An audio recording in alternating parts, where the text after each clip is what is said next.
b'aw fo kanubanciya foli la, a b'aw fo teriya foli la. Bi k'an ka baro sigi ka ɲininkali kɛ. N'an ye ɲininkali kɛ k'a ta parti kelen n'o ye politique tɔn kelen ye, ka na politique tɔn caman na, mun kɛra, mun ma kɛ, mun sera ka to, mun tɔ tora,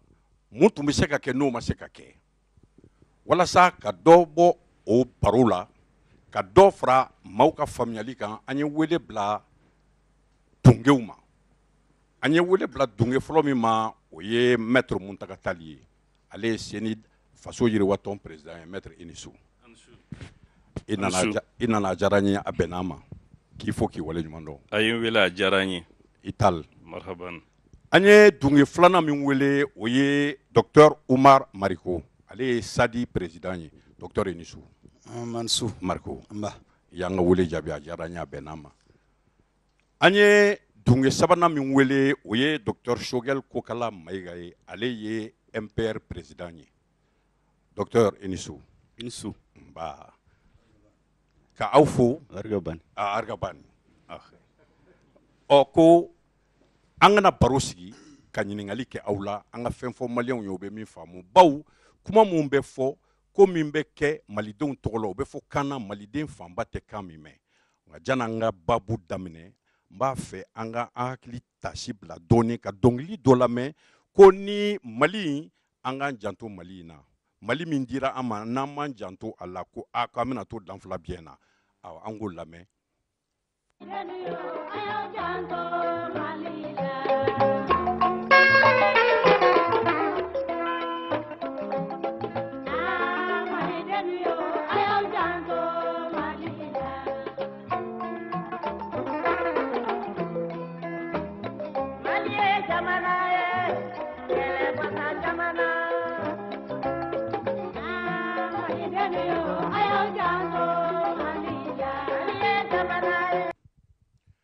Mali ye jamana ye, ko an k'an janto jamana min na. Kunun, maliden tun bonyalen don jamana kɔ kan.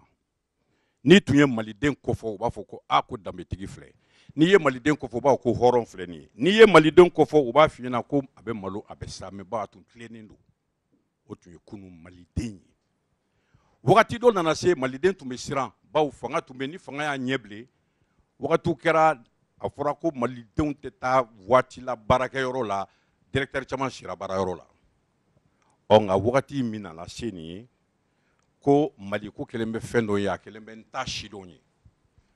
Ko walasa an kana an da don o ta sidɔn na, ko an ka politique mɔgɔw wele ko olu ɲininka dɛ. Ko septembre kalo tile 22, ko ne ko a yɛlɛmana de wa a ma yɛlɛma. Ko mun ye Mali sɔrɔ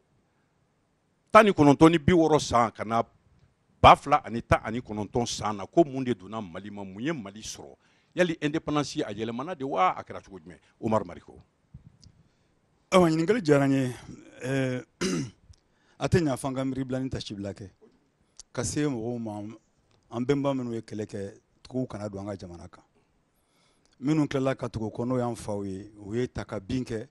walasa tubabuw ka taa k'an k'an yɛrɛ ta. An ka k'an yɛrɛ ye, an ka sɔn an yɛrɛ ye, an ka d'an yɛrɛ la. Donc o de kɔnɔna na 22 septembre nana. 22 septembre nana, ayiwa, ko an ka jamana jɔ ŋaniya kelen kun kelenna kelen ani miiriya kelen. Ayiwa, a yɛlɛmana wa? Ni o kuma minnu fɔra kɔrɔlen ka tɛmɛ, olu bɛɛ bɛ yen. Nka Mali yɛlɛmana. Wa a yɛlɛmana, yala a bɔra bolo jumɛn kan sisan? A yɛlɛmana ka kɛ jamanadenw sago ye wa? Parce que a kun fɔra an ka jɛ ka kɛ jamana kelen ye. Ne ka jate la o kun ye kun kelenna de. Mais ni ne ɲininka bi, hakilina ni miiriya minnu fɔra kunun, baara minnu daminɛna o kunun kɔnɔna na, o kun ye fanga ka kɛ jamanadenw ta ye, a ka kɛ jamanadenw mara kɔnɔ. Jamana fanga k'i kɛ kɔsi jamanadenw na, o de nana ni kalan. Bɛɛ ka kalan, ko kalan de bɛ mɔnɛ bɔ. Bɛɛ ka kɛnɛya, ko kɛnɛya ye mɔgɔ bi ani sini ye. Bɛɛ ka baara sɔrɔ, Mali jɔnjɔn ka diɲɛ labɔ. Malien ka se k'i da don a ka faso baara la ni kunkɔrɔta ni danbe. O de la Mali fɔlɔ min nana, o ko sa ka fisa ni malo ye o sa ka fisa ni malo ye a bɔra Babemba de da o bɔra Babemba da Modibo Keita y'o ko sinsinbere ka indépendance ta n'o ye Mali nana kana bɔ kunkelenna min tun nana n'o ye waati la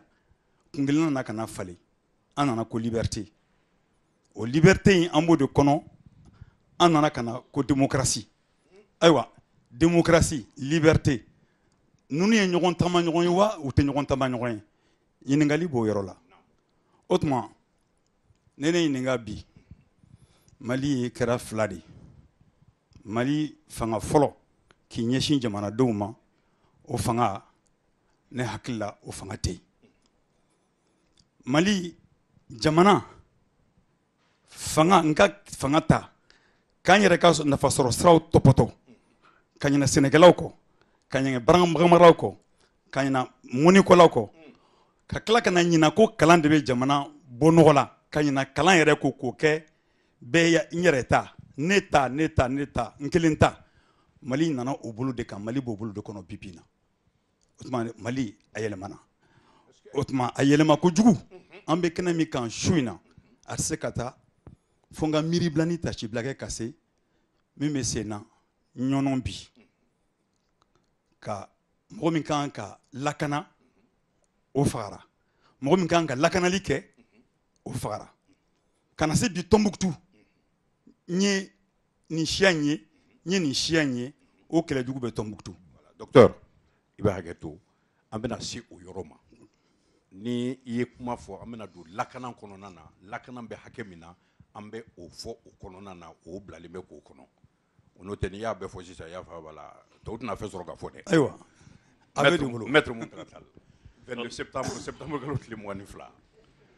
Azubillahi mina shaitanir rajim bismillahir rahmanir rahim magman bɛ aw fo a ka wele la an lajɛbaa n'an lamɛnbaaw k'olu fana fo ka dugawu kɛ an bɛna min fo a ka bɔ daɲuman da garisɛgɛ ma k'a lamɛn n'i ye san 1960 septembre kalo tile 22 kuma fɔ a taayɔrɔ ka jan dɛ an filɛ dugukolo min kan n'a bɛ fɔ a ma bi ko Mali jamana kɔrɔ don fanga caman bolila nin jamana in kɔnɔ maa barikama caman tɛmɛna nin dugukolo in kan olu b'a jukɔrɔ bi an b'olu ka barika fɛn caman na o jamana min kun bɛ yan ni mara kun ka ca kɔnɔ tubabuw ɲɛ nana bɔ o de fɛ ka na k'u bɛ don ka an bɔ an ka hɔrɔnya la ka bila olu ka mara kɔnɔ maaw sɔrɔla a caman minnu k'o tɛ kɛ u y'u kɔ da tubabuw kɔ a la nka baarakɛminɛnw kun tɛ kelen ye a nana kɛ se nana kɛ tubabuw ta ye an nana don mara kɔnɔ n'o ye colonisation ye nka o mara k'a daminɛ a daminɛ don na fo ka taa bila fori don na maa caman de sɔrɔla minnu ko anw ma sɔn anw ma jɛn an filɛ juru min na an filɛ jɔlɔkɔ min na fo an ka bɔ a kɔnɔ o tuma na an ka maabaw n'an ka masakɛkɔrɔw kɔfɛ u ka ca ni k'i b'i ɲin da i bɛ sɔn k'i jugu caya o kama n tɛ tɔgɔ fɔ ka mɔgɔw ta o tɔgɔ ma n'o tɛ tɔgɔw bɛ n kɔnɔ maa dɔw ka kan ka ta u tɔgɔ ma yan tubabuw ka se kɛlen mɔgɔw wulila ko an ma jɛ an mago bɛ an yɛrɛ la an mago bɛ an ka hɔrɔnya la an bɛ bɔ aw ka mara kɔnɔ an b'a fɔ olu ma pionniers de l'indépendance olu fana ka ca caman b'a la olu sugandira ka sanu jɔnjɔn d'u ma n'o ye médaille d'or d'indépendance ye aw ye nin bɛɛ aw jɔra Mali ye an ni bonya min ka kan o filɛ nin ye halisa i ye septembre kalo tile 22 min fɔ n'o sera san o san tasibila bɛ taa kɛ olu ye olu ka ɲɛmaaw bɛ yen ka taa Mamadu Konate la ka na Modibo Keita la ka na Fili Dabo la ani caman wɛrɛ n y'a fɔ n'an k'an b'a bɛɛ fɔ an bɛ pa dɔ kunna nka olu ka laɲini an k'an yɛrɛ sɔrɔ o kun b'a la nka n'an y'a yɛrɛ sɔrɔ an k'an yɛrɛ ɲini ka bɔ jɔnya juru la mun na ka bɔ mara kɔnɔ mun na an taga k'an yɛrɛ o b'a la nka bi ka fisa an ma ni kunun ye o de fɔra jamanadenw ye o de tun ye a laɲiniba ye nka tubabuw selen Mali tɔgɔ dara ko Soudan français Faransi o ka Soudan Mali tɔgɔ tun ye o de ye n'i k'i ma sɔn mara ma bɔda fila de b'i ye i bɛ maramafɛn ta mugu ni kisɛ k'a fɔ aw nana an ka jamana kɔnɔ wajibi a ye bɔ wajibi wali i b'a jamanadenw bilasira k'a fɔ an kana sɔn nin ma anw ka bonni ma i bɛ o kɛlɛ kɛ politiki sira fɛ ani syndicat sira fɛ fo ka taa se yɛrɛma hɔrɔnya ma o tuma na Soudan français la a ma kɛ ni mugu ni kisɛ ye nka yɛrɛ sɔrɔ a tɛ taga di maa ma abada a bɛ ndaraki di anw ta ye nana ndaraki tuma min na an taara sigi an ni marabaa kumana kuma in daminɛna Faransi premier ministre ka yɔrɔ la n'a fɔ o ma ko Matignon san 1960 janvier kalo la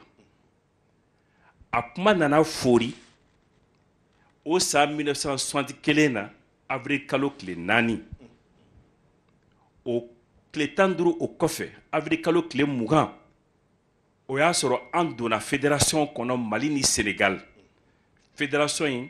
Dahomey n'o ye bi Benin ye ani Haute-Volta n'o ye bi Burkina Faso ye olu ka kan ka y'a kɔnɔ nka olu forila ka taa fara Côte d'Ivoire kan olu ye conseil de l'entente kɛ o tuma fédération du Mali o de taara yɛrɛma hɔrɔnya la o 20 janvier kɔnɔ nka o fédération du Mali laɲini kun don ko ɲuman kun don nka a ma mɛn si la 18-20 août ko nana kɛ fédération nana ci soudanais minnu kun bɛ Sénégal olu nana Mali kɔnɔ k'a jira k'a fɔ ko fédération cira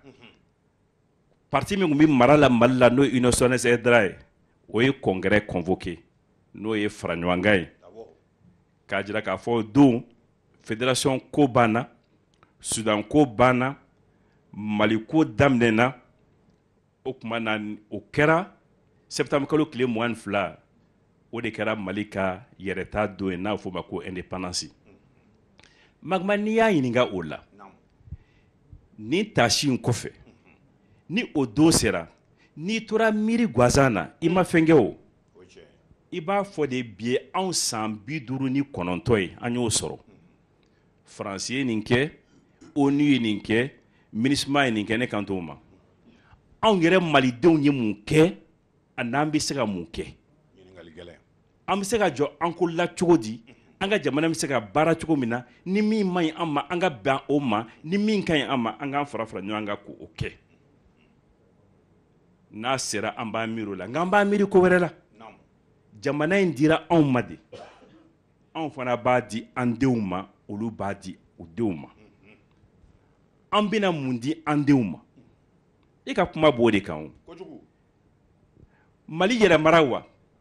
tile bɛ bɔ kɔrɔ fɛ a b'i bɛn tilebin fɛ maaw bɛna cogo min na u bɛ taa ten o tuma ni yɛrɛma kɛra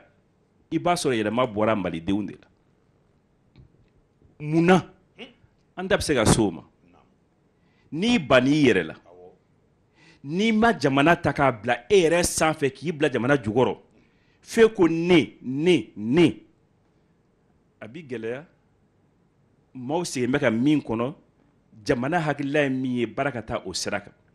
n'an ko sini an bɛ gɛlɛya min kɔnɔ bi n'o ye ɲɔgɔn fara-fara ni bɛnbaliya ye an bɛ bɔ o kɔnɔ fɔlɔ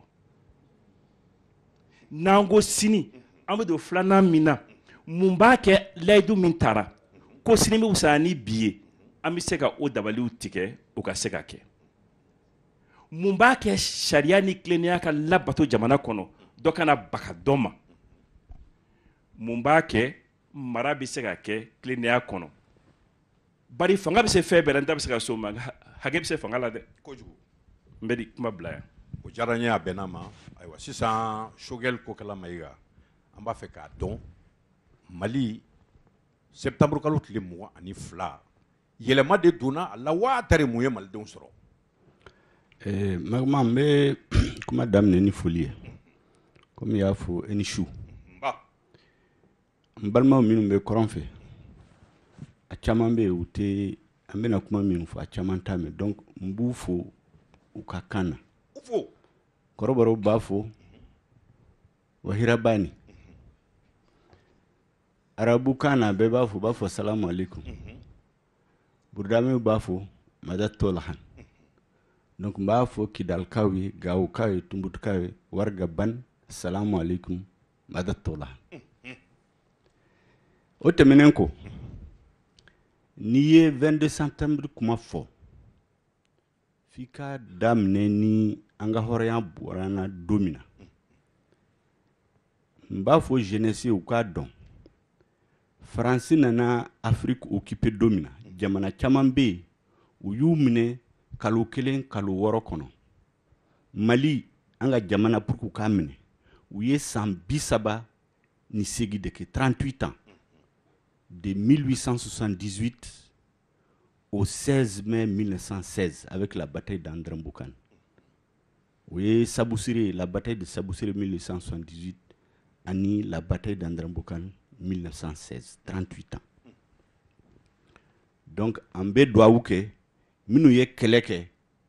faux français au serou là, comme Muntagaya faux, keleminan kunte keli, note ou kun farinendo. O tɛmɛnen ko n b'a fɛ ka foli bila comme an ka duwawu kɛ minnu ye kɛlɛ k'an ka hɔrɔnya sɔrɔ ka Mali to kelen comme sisan kuma min bɛ sen na o ye ka Mali fara fara o de kama n da bɛ se mɔgɔ damadaw ma n tɛ se k'u bɛɛ fɔ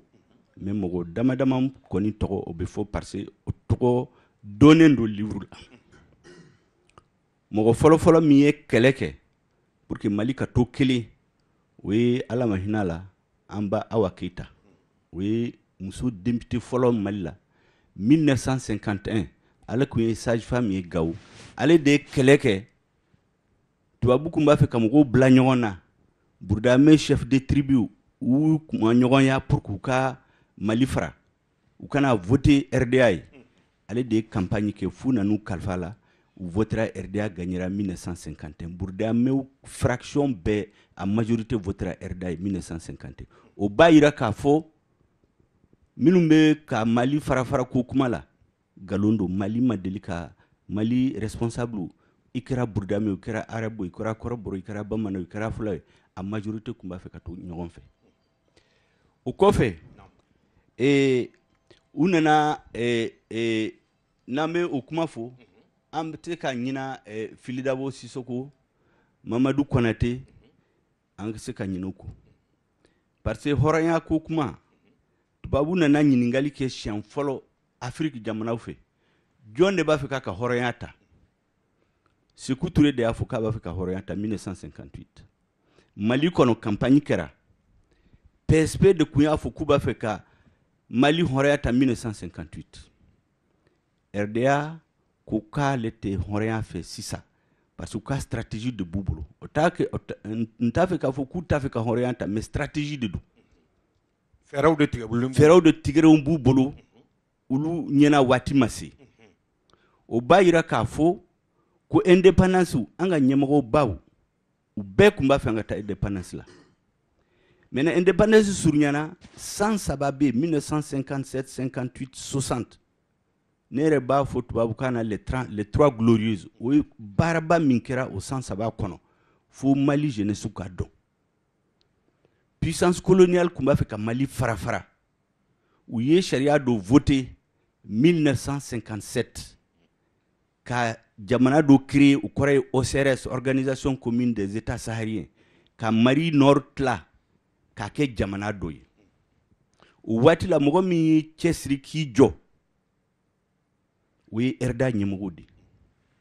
a fɔlɔfɔlɔ ye Madera Keita Mamadu Madera Keita an fa Ala ma hinɛ la ale wulila ka taa campagne kɛ burudame fɛ a ye kalo 1 kɛ ɲɛmɔgɔw bɛɛ a ye u ye ɲɔgɔn ye u ye réunion kɛ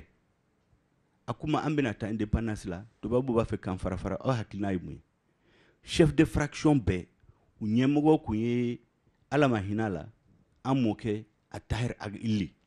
o ye Intalafa a ko u y'a mara ɲɔgɔn fɛ an b'a fɛ u y'an ka hɔrɔnya bɔsɛla ɲɔgɔn fɛ an b'a fɛ k'an ka hɔrɔnya minɛ ka taa indépendance la ɲɔgɔn fɛ donc an t'a fɛ u k'an fara fara ale y'o kɛ a filanan tubabu y'u ka jamana in dilan OSRS u y'u ka congrès ba dɔ kɛ Faransi k'u bɛ taa sinsin ka sisan ka papiyew dilan k'a fɔ k'a kɛra ka ban ala ma hinɛ a la an fa Mahamadu Lassana Haidara sénateur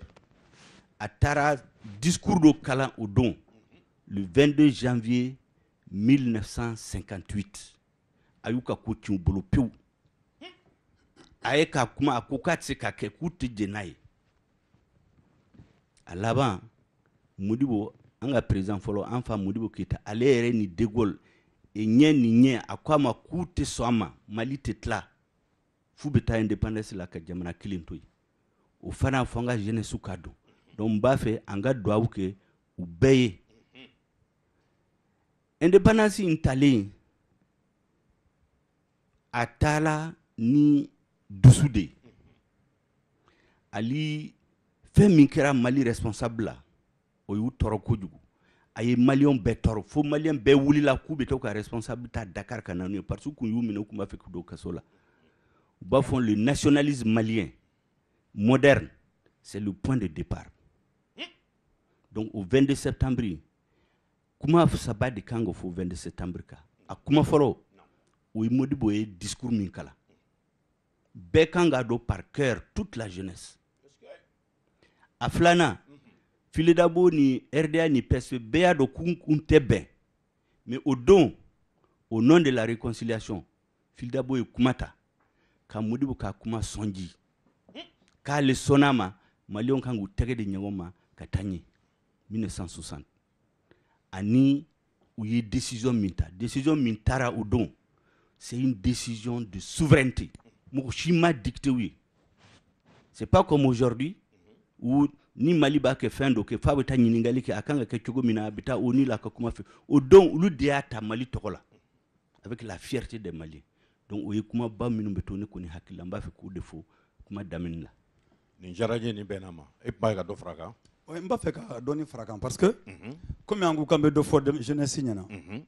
a ma daminɛ ko Mali dɛ empire ba saba de farala ɲɔgɔn kan o kɛra Faransi nana bɛɛ fara ɲɔgɔn kan k'a fɔ ko Soudan bon yɔrɔ dɔ bɛ yen n'i ko Mali ka indépendance n'i y'a ta kabiri janvier 60 la ne hakili la fili b'o kɔnɔ Mali ka indépendance ko kuma min fɔra sisan Choguel da sera yɔrɔ min ma Faransi nana ko ye n'an ka kɛlɛ kɛ ni bɔra n bolo la ni bɔra Allemandw bolo la n b'a ko indépendance d'aw ma après a nana politique daminɛna min kɛ c'est à dire que farafinw donna politique la ka wulikajɔ daminɛ parce que u ye tubabuw a ye k'a fɔ ko tubabuw ma fisa n'u ye kɛlɛ nana ka na wuli indépendance nɔfɛ sabu De Gaulle ma ka kuma la timɛ a ma ka layidu timɛ donc o kɔnɔna na ni RDA sigir'o kɔnɔ RDA tun tɛ Mali ye dɛ RDA tun ye jamana caman de faralen ɲɔgɔn kan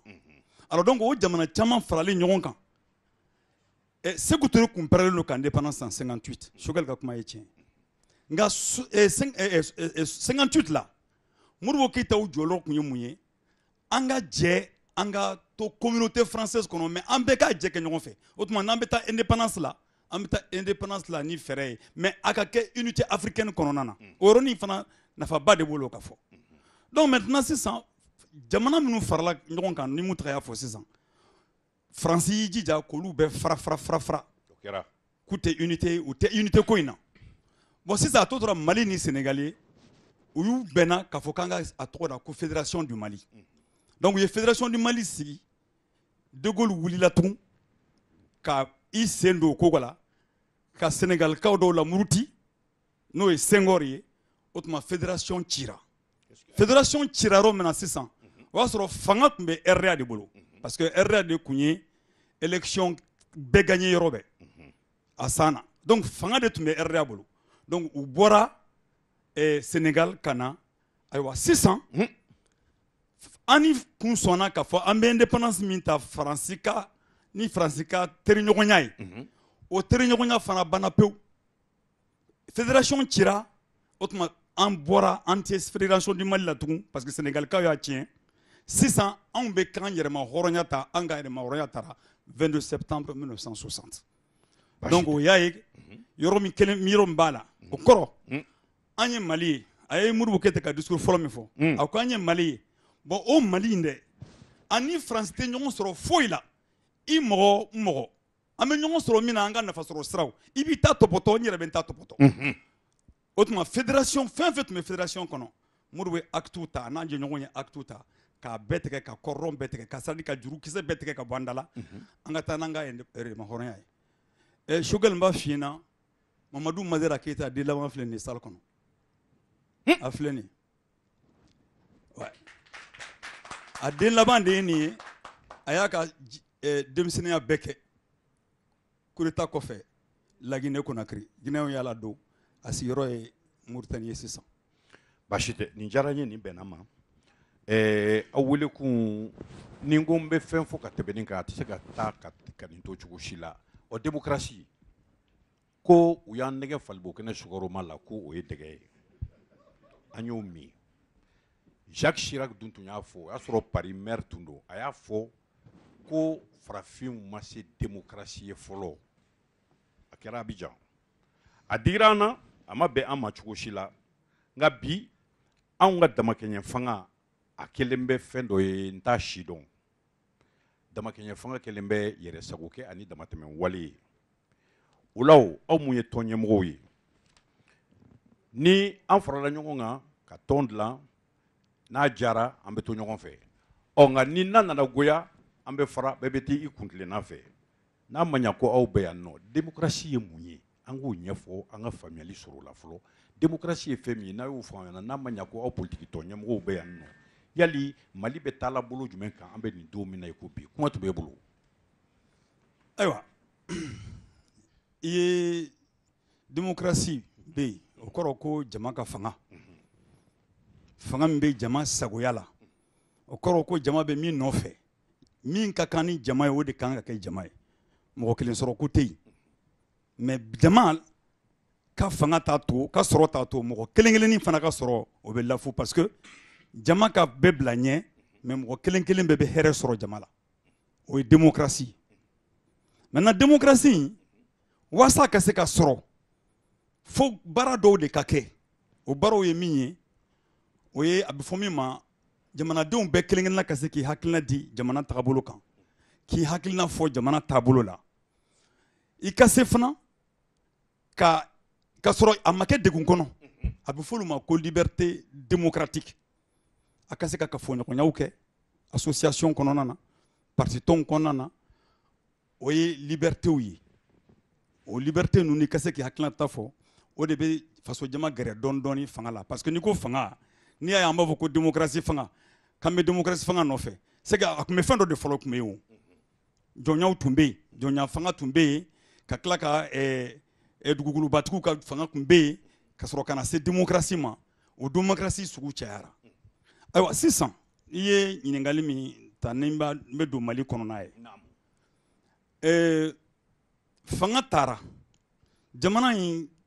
Modibo Keyita ka fanga tɛ se ka fɔ an tɛ se k'an pan kunna Modibo Keyita ka fanga ale kun nana ni taabolo dɔ de ye jamana kɔnɔ a k'o taabolo ma fanga bɛ jamanadenw ka bila la a y'o de fɔ donc fanga o kɔrɔ ko fanga bɛ jamanadenw ka baara kɛ o de kama taabolo dɔw kɛra jamana kɔnɔ yan kalan ka forobaya bɛɛ ka kalan mɔgɔ si ka kalan kana dɛn i ba walima i fa ka jufa kɔnɔna la a ko kɛnɛya ka sabati bɛɛ lajɛlen ye a ko tuma sɛnɛ an k'a yiriwa ka barika don sɛnɛkɛlaw la service civique nan'o de sen fɛ ani ka sɛnɛkɛminɛnw di service civique ma ka sɛnɛkɛlaw labɛn coopérative kɔnɔ an ka usines dayɛlɛ usines dayɛlɛw nana ayiwa Modibo y'o baaraw daminɛ Modibo y'o baara kɛ a nana se yɔrɔ dɔ la 1966 Modibo ko ko kana fanga kana kɛ sɔrɔ kana kɛ ko fanga kelen pe de b'a bɛɛ kɛ k'a ka gɛlɛn ko tuma an ka taabolo dɔw lajɛ an ka sigi taabolo dɔw kan o kɔrɔ ye mun ye k'an ka kɛnyɛrɛye an k'olu mago to olu ka sigi a bɛ a b'a to n bɛ miiri bila ka hakili tasi bila kɛ ka se Babani Kɔnɛ fa ma Segu a ye n tɛmɛtɔ to Segu don dɔ la a ye n lajɔ parce que a ye n ka émission dɔ lamɛn radio Kayira la Sidogo a ko n ma u bɛ kuma dɔ fɔ Modibo ma k'a ko privé k'a ma sɔn privé ma c'est à dire kɛnyɛrɛye ma a ko kuma tɛ tiɲɛ ye dɛ a ko anw transporteur privé an ka transport privé daminɛ Modibo ye faso nafolo don an n'an ka transport privé daminɛ ala ka hinɛ a la a y'a fɔ an ɲɛna tan serew bɛ na donc ni fanga nana ka na bin ne b'a fɔ tuma caman k'a fɔ anw ka génération anw minnu tun bɛ école la o waati ninnu na Modibo bɛ yen waati la ne bɛ san 9 na anw ye fɛn minnu dɔn o la fanga in tora bolo kan o taabolo tora bolo kan fo kana se 78 la n bɛna kuma écoledenya yɔrɔnin kan a bɛ se k'a to an bɛ don mouvement démocratique kɔnɔ a y'a fɔra min ma ko mouvement démocratique n'an kan ka dɔ fɔ a ma bi a kɔnɔna ma bi o mouvement an nana ka na an ka écoledenya kɔnɔna na an nana ka na mun ye an kɔrɔ minnu tun b'anw ɲɛ olu ye fɛn caman sɔrɔ écoledenya in na dɛ fanga tun b'u kɔfɛ barantanya t'u la ni fanga ni tila i ka kalan na dɔrɔn i bɛ baara sɔrɔ donc olu tun y'u ka waati ye anw donna école la lycée la gɛlɛyaw nana ne ye lycée de Doila de kɛ Doila lycée kɔnɔna na u ye publicité ba de kɛ dortoir bɛ yen réfectoire bɛ yen nin bɛɛ bɛ yen Doilakaw yɛrɛ de y'u ka kɔɔri wari bɔ k'u ka lycée jɔ nka anw taara kabako u y'an jɔ aran na de somɔgɔw tun tɛ mɔgɔ minnu bolo Doila k'an jɔ aran na ka sotigiw jɔ aran na dutigiw jɔ aran na k'an tila mɔgɔ 3 ye ta ye mɔgɔ 2 nin ye ta ye mɔgɔ 3 bɛ taa an fɛ jatigilako la sabu mɔgɔ o mɔgɔ min ma jatigila sɔrɔ ni somɔgɔw tɛ se ka wari bɔ ka na Doila o caman ye an ka lycée bila u taara ayiwa donc an bɔra o kɔnɔna de la ka na ne nana Bamako yan an nana Bamako an bɛ lycée la an y'a ye internat la fana internat tun bɛ yan an bɛ siyɔrɔw b'an bolo bourse b'an bolo an bɛ balo an bɛ kalan kɛ an tun tɛ ɲɔgɔn ko wɛrɛ dɔn ni fadenya kalan tɛ taabolo nana ka na yɛlɛma 1978 kuma dɔ nana ko sisan ko kalan ko fanga tɛ s'a kɔrɔ ko fanga tɛ se kalan kɔrɔ séminaire ba dɔ kɛra en 1978 la a sanna ala ka hinɛ la Isu Traoré ale de tun ye ministre de l'éducation nationale ye o y'a sɔrɔ fanga bɛ écoledenw na fanga bɛ école karamɔgɔw la u ko Modibo ye nin baara min kɛ tan a y'a ta ni kungelena min ye ko réforme de 1962 bon o réforme de 62 in u ko 78 la ko fanga tɛ se kalan kɔrɔ ko donc ko ka réforme de 62 ko ka bɔ a ma ayiwa 78 kuma nana bɛn ma k'a kan salle kɔnɔ o yɔrɔ la UNM bɛ sigilen Union nationale des élèves étudiants du Mali syndicat national de l'éducation et de la culture olu ni Isuf y'a guwa ɲɔgɔn na recommandation kɔnɔna na a nana ka na fɔ ko o tɛ yen tugun ko u tɛ segin réforme de 62 kan mais kɛlɛ caman daminɛna o de la sa 79 kɛlɛ wulila o de la parce que an nana kalan kɛ an nana école daminɛ yɔrɔ min na dɔrɔn parce que nin kɛra vacances kɔnɔna na ayiwa u nana segin a kan ka concours don école supérieure la ka tronc commun dɔ don 10e na mɔgɔw bɛ ni mɔgɔ min tɛ science dɔ dɔrɔn i ka dɔn k'a fɔ e ta mana kɛ kalanjɛ ye tubabu kan fɔ baw ni anglais ka fɔ baw ni géographie ni histoire ye i ka dɔn k'a fɔ n'i ma kunnajɛ i bɛ gɛn 10e na donc taabolo nana ka na commencer ka yɛlɛma écoledenw ye murutili fari da o waati kɔnɔ 80 tɛmɛna an tɛ se ka don kɔnɔna bɛɛ kɔnɔ mais 90 o y'a sɔrɔ an dɔw bɛ ne tilala école médecine na mais n ma n ka thèse ta sisan anw nana ka na politique min taara hakilinata min taara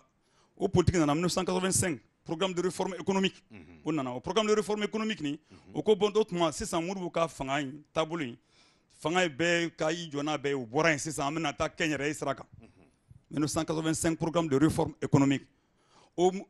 programme de réforme économique ni min kɛra 85 o de nana ni kalan ni fɛn caman ko ka segin a kan ayiwa a labanna mun na sociétéw caman datugura olu de bɛ baara di mɔgɔw ma privé ma kɔgɔ privé tɛ se ka mɔgɔ ta donc kalan fana nana ka na gɛlɛya kalandenw bolo i bɛ école la i b'a dɔn k'a fɔ n'i tilala kalan na i tɛ baara sɔrɔ ayiwa tɔnw nana ka na denmisɛnninw commencera ka wuli écoledenw nan'u ka syndicat sigi jeunes dɔw y'u ka syndicat sigi écoledenw ɲɛ n'olu minnu kun kɛla ka diplôme na ka ban n'olu ye kalan kɛ olu kun ye adidi mɔgɔw ye olu kila olu ka ko a fɔra u y'a fɔ ko association des chômeurs du Mali u ye ta ka bin kɛ o récépissé nɔfɛ ko chômeur tɛ Mali kɔnɔ dɛ ko demandeur et initiateur d'emploi de bɛ Mali kɔnɔ mɔgɔ min bɛ baara ɲini ani mɔgɔ min bɛ baara bi kunkolo kɔnɔ sabu fanga tɛ ta la tugun donc adidi sigira olu sigira ka se AEM ma olu sigira jeunesse libre et démocratique démocratie ko kuma nana jeunesse da kɔnɔ yɔrɔ la AJDP association de la jeunesse pour la démocratie et le progrès o nana adidi kɔfɛ ani AEM kɔfɛ GLD nana o kɔfɛ donc o mouvement ninnu nana sisan bɛɛ n'i ka ɲini fɛn nana a yira sisan ka fɔ sisan o tuma n'i y'a ye politique mɔgɔw fana wulila mɔgɔ minnu hakili la ko jamana in ko taabolo ko in ko an ka lajɛ parti ka caya ko sabu ko Musa ka fanga tɛ se ko tuma an ka parti caya o tɔndenw fana nana dungu nana wuli o tɔn fɔlɔ min sigira a fɔra o ma ko association CNID comité national d'initiative démocratique filanan min nana o kɔfɛ o kɛra ko ADEMA alliance pour la démocratie au Mali alors donc ADEMA CNID olu kɛra politiki tɔn ye minnu ko ko ka fanga ka politiki bolo ka fara ka caya AEM AJDP GLD ni AJDP ni ADID olu ko ko ka baara di denmisɛnnin minnu ye kalan kɛ ko ka baara d'u ma AEM wulila ko kalan ka sabati bɛɛ lajɛlen ɲɛ i komi a kun fɔra cogo min na réforme de 62 kɔnɔna na ko segin ka k'o kan donc tagalen ɲɛfɛ sisan nin bolofaraw de nana ɲɔgɔn sɔrɔ nin bolofaraw ye ɲɔgɔn sɔrɔ démocratie kɛlɛ la AEM nana ka na don kɛlɛ la mais AEM ma kɛ CNID bolokɔnɔfɛn ye a ma kɛ ADEMA bolokɔnɔfɛn ye o filijuguba bɛ Mali kɔnɔ AJDP ma kɛ nin si bolokɔnɔfɛn ye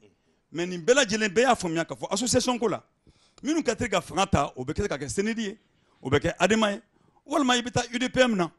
n'o ye Union démocratique du peuple malien n'o kun ye Musa Traoré ka parti ye parti min n'a donna constitution kɔnɔna na k'a fɔ ko wajibi bɛɛ ka don UDPM na wajibi bɛɛ ka don UNGM na Union nationale des jeunes du Mali ko constitution de ko ten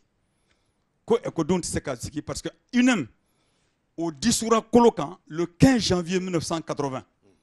bureau exécutif central fɛ n'o ɲɛmɔgɔya tun bɛ a don na secrétaire politique tun ye Sori Kulibali de donc o la mankanw de wulila kabara mankanw wulila fo ka na se 90 ta in ma 90 ta kɔnɔna na an bɔra n'an ka revendication ye maintenant mankan nana ka na wuli o de kama fanga min tun bɛ senna n'o ye Musa ka fanga ye ale y'a bɛɛ ɲagami ale ko commencera ka wuli komi mɔgɔw b'a kɛ cogo min na Mali politique mɔgɔw b'a kɛ cogo min na Mali kɔnɔ o ye cogo min ye mɔgɔw u ma taa faamuya k'a fɔ bɛɛ n'i ka hakilina de bɛ na bɛɛ n'i ka nafasɔrɔ sira de bɛ na fɛn fɛn mana wuli ko mɔgɔ dɔ b'a jukɔrɔ min mana wuli ko fɛn dɔ b'a jukɔrɔ an tɛ nin ɲɛɲini fɛn dɔ tɛ nin sɔrɔ nin jukɔrɔ donc o de la u nana ka na commencer k'a fɔ ko AEM ye politique mɔgɔw ka fɛn dilannen de ye ko AEM ye politique mɔgɔw ka fɛn dilannen ko politique mɔgɔw donnen bɛ denmisɛnninw na ko ka politique don denmisɛnninw sɔrɔ mais u kun ma fɛn kelen faamuya syndicat étudiant syndicat gɔngɔrɔ dɔ tun bɛ AEM kɔnɔna na o de tun y'a ɲɛmɔgɔba ye n'o ye ne yɛrɛ parce que ne ye UNEM kɛ 1976 ne tun bɛ secrétaire administratif du lycée de Douala secrétaire à l'organisation en 78 du lycée de Badlabougou en 90 n bɛ ka tila n ka kalan na n ye AEM sigi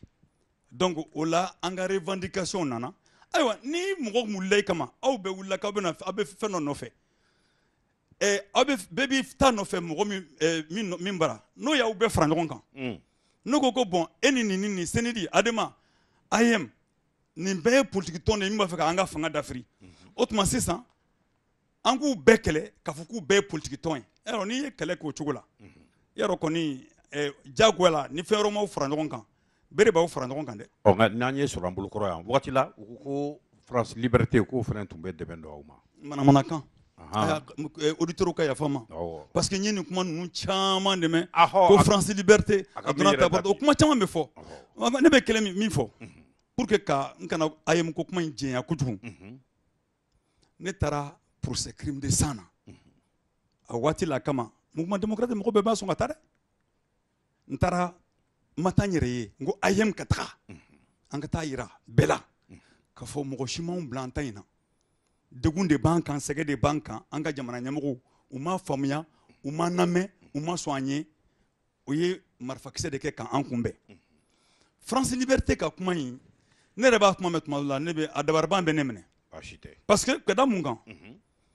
France Liberté don dɔ la u nana ka na fɔ an ɲɛna ne bɛ AEM ɲɛmɔgɔya la k'u nana ka na fɔ an ɲɛna ko mouvement démocratique parce que CNID ADEMA AEM u y'an fɔ an bɛɛ lajɛlen ma sisan ko mouvement démocratique AGDP GLD sabu an ye ɲɔgɔn sɔrɔ min na n'an nana ni AEM mɔgɔw nana n'u ka revendication ye u tɛ lamɛn walima bere bɛ ci u kun ni CNID wulila k'a bɛ marché u tɛ lamɛn walima bere bɛ k'u ci u kun adama a jɔn wajibi la an bɛ fara ɲɔgɔn kan kɛ jagoya donc an fara ɲɔgɔn kan bɛɛ n'i ka hakilina bɛɛ n'i ka nata an fara ɲɔgɔn kan o la donc o tuma AEM t'a la u nana ka na anw ni CNID ni adama k'a bɛɛ di su ɲɔgɔn fɛ k'an bɛɛ kɛ politique tɔn ye u nana ka na don dɔ la ka na fɔ an ɲɛna ko France Liberté nana ko Daniel Mitera kan ONG k'a ye cahiers di k'a ye livres di denmisɛnninw commencera ekɔlidenw commencera ka muruti k'o y'o dɔn minnu kɛ k'o taara u yɛrɛ sɔrɔ sugu la n y'o kumaw mɛn bon a waati la fana min bɛ senna bi o ɲɔgɔnna tun bɛ yen mais bi ta o y'o ɲɔgɔnna 200 de ye ayiwa bi ta y'o ɲɔgɔnna 200 de an ka to ten fɔlɔ donc yɔrɔnin fitinin na n b'a fɛ ka yɔrɔnin fitinin min fɔ u ye invitation dɔ kɛ France ambassade la ka mouvement démocratique bɛɛ wele ka taga yen ci nana ka na se anw ma ko AEM ka taa n bɛ barika da n tɔɲɔgɔn ye an mɔgɔ 17 de tun bɛ bureau de coordination na o y'a sɔrɔ ne ma don France ambassade kɔrɔ kabiri 1980 une min ye n ci ko n ka taa f'u ɲɛna ko RFI bɛ k'an ka kumaw déformer k'a ka dabila n taar'o la n ye Pierre Gauthier sɔrɔ yan a waati la donc an y'an sigi an y'a lajɛ an ko anw bɛ taa mun kɛ France ka ambassade la anw ye écoleden tɔn de ye o y'a fɔlɔ ye filanan ye min ye degun bɛ ka d'an kan o ye Fonds monétaire international ni Banque mondiale ka degun de ye olu kɛlen ka min cogo Musa Tarawele ka fanga kunna ni fanga yɛrɛ fana kɛra sababu ye k'o labila ka don jamana kɔnɔ o tuma anw tɛ taa ambassade de France la AEM ma taa dɛ AEM ma taa minnu taara olu bɛ se k'a fɔ u taara cogo min na u taara kun min na mais u taara ka taa France ka kuma lamɛn ambassade ka kuma lamɛn ani u taara ni France b'u kɔkɔrɔ o fana ye kuma dɔ ye baasi tɛ maître Muntaga démocratie ko in na démocratie ko in na a kuma ka jan a ka ca kojugu nka yanni n ka n da don a la n bɛ fɛ ka ɲininka fɛn dɔ la fɔlɔ an ka su in na masala la an da bɛ se kalanko ma dama na wa tari an bɛ don kuma kɔnɔ sisan de o bɛ na dama na d'accord n b'a bila ka o kɔnɔ Magma bun adamaden fɛn saba bɛ yen n'i y'a jɛ o la a bɛ muruti jagoya a fɔlɔ ye mun ye a dan bɛ min na a ka diinɛ o labatoli n'o lakilenni ni bana min na a n'o cɛ hali n'i y'a bila sanu so kɔnɔ aw tɛ bɛn a bɛ muruti a bɛ muruti a filanan ye min ye o ye a ka lafiya n'an b'a fɔ a ma liberté min ka d'a ye ni o ma kɔn n'o ti maa wɛrɛ tɔɔrɔ a ka to yen a k'o kɛ a ma kɔn a ti maa wɛrɛ tɔɔrɔ a sabanan ye mun ye o ye farikolo yɛrɛ lafiya n'o ye mieux-être ye i ye fɛn caman fɔ sisan o b'o kɔnɔ an da bi so o ma bɛɛ bi kɛnɛya fɛ bɛɛ bi kalan fɛ bɛɛ bi so fɛ a n'a ɲɔgɔnna caman nin ko saba bun adamaden b'o ɲini cogo bɛɛ la n'i y'o ta sisan an bi don démocratie ko kɔnɔ o kuma na parce que liberté ko bɛ o kɔnɔ démocratie hakilila kura tɛ ko kura tɛ minnu bɛ ko dɔn olu ko an ma ko démocratie ye nguloma saba ye a nguloma fɔlɔ o ye jama ka fanga ye jama ka fanga o tɛ se ka kɛ maa kelen fanga ye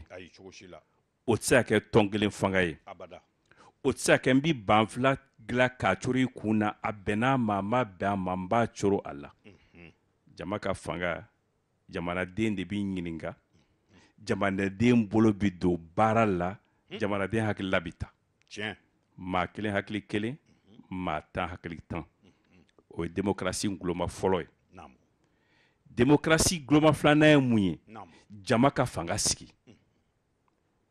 a bi bɔ ne bɔkolo ye nin ye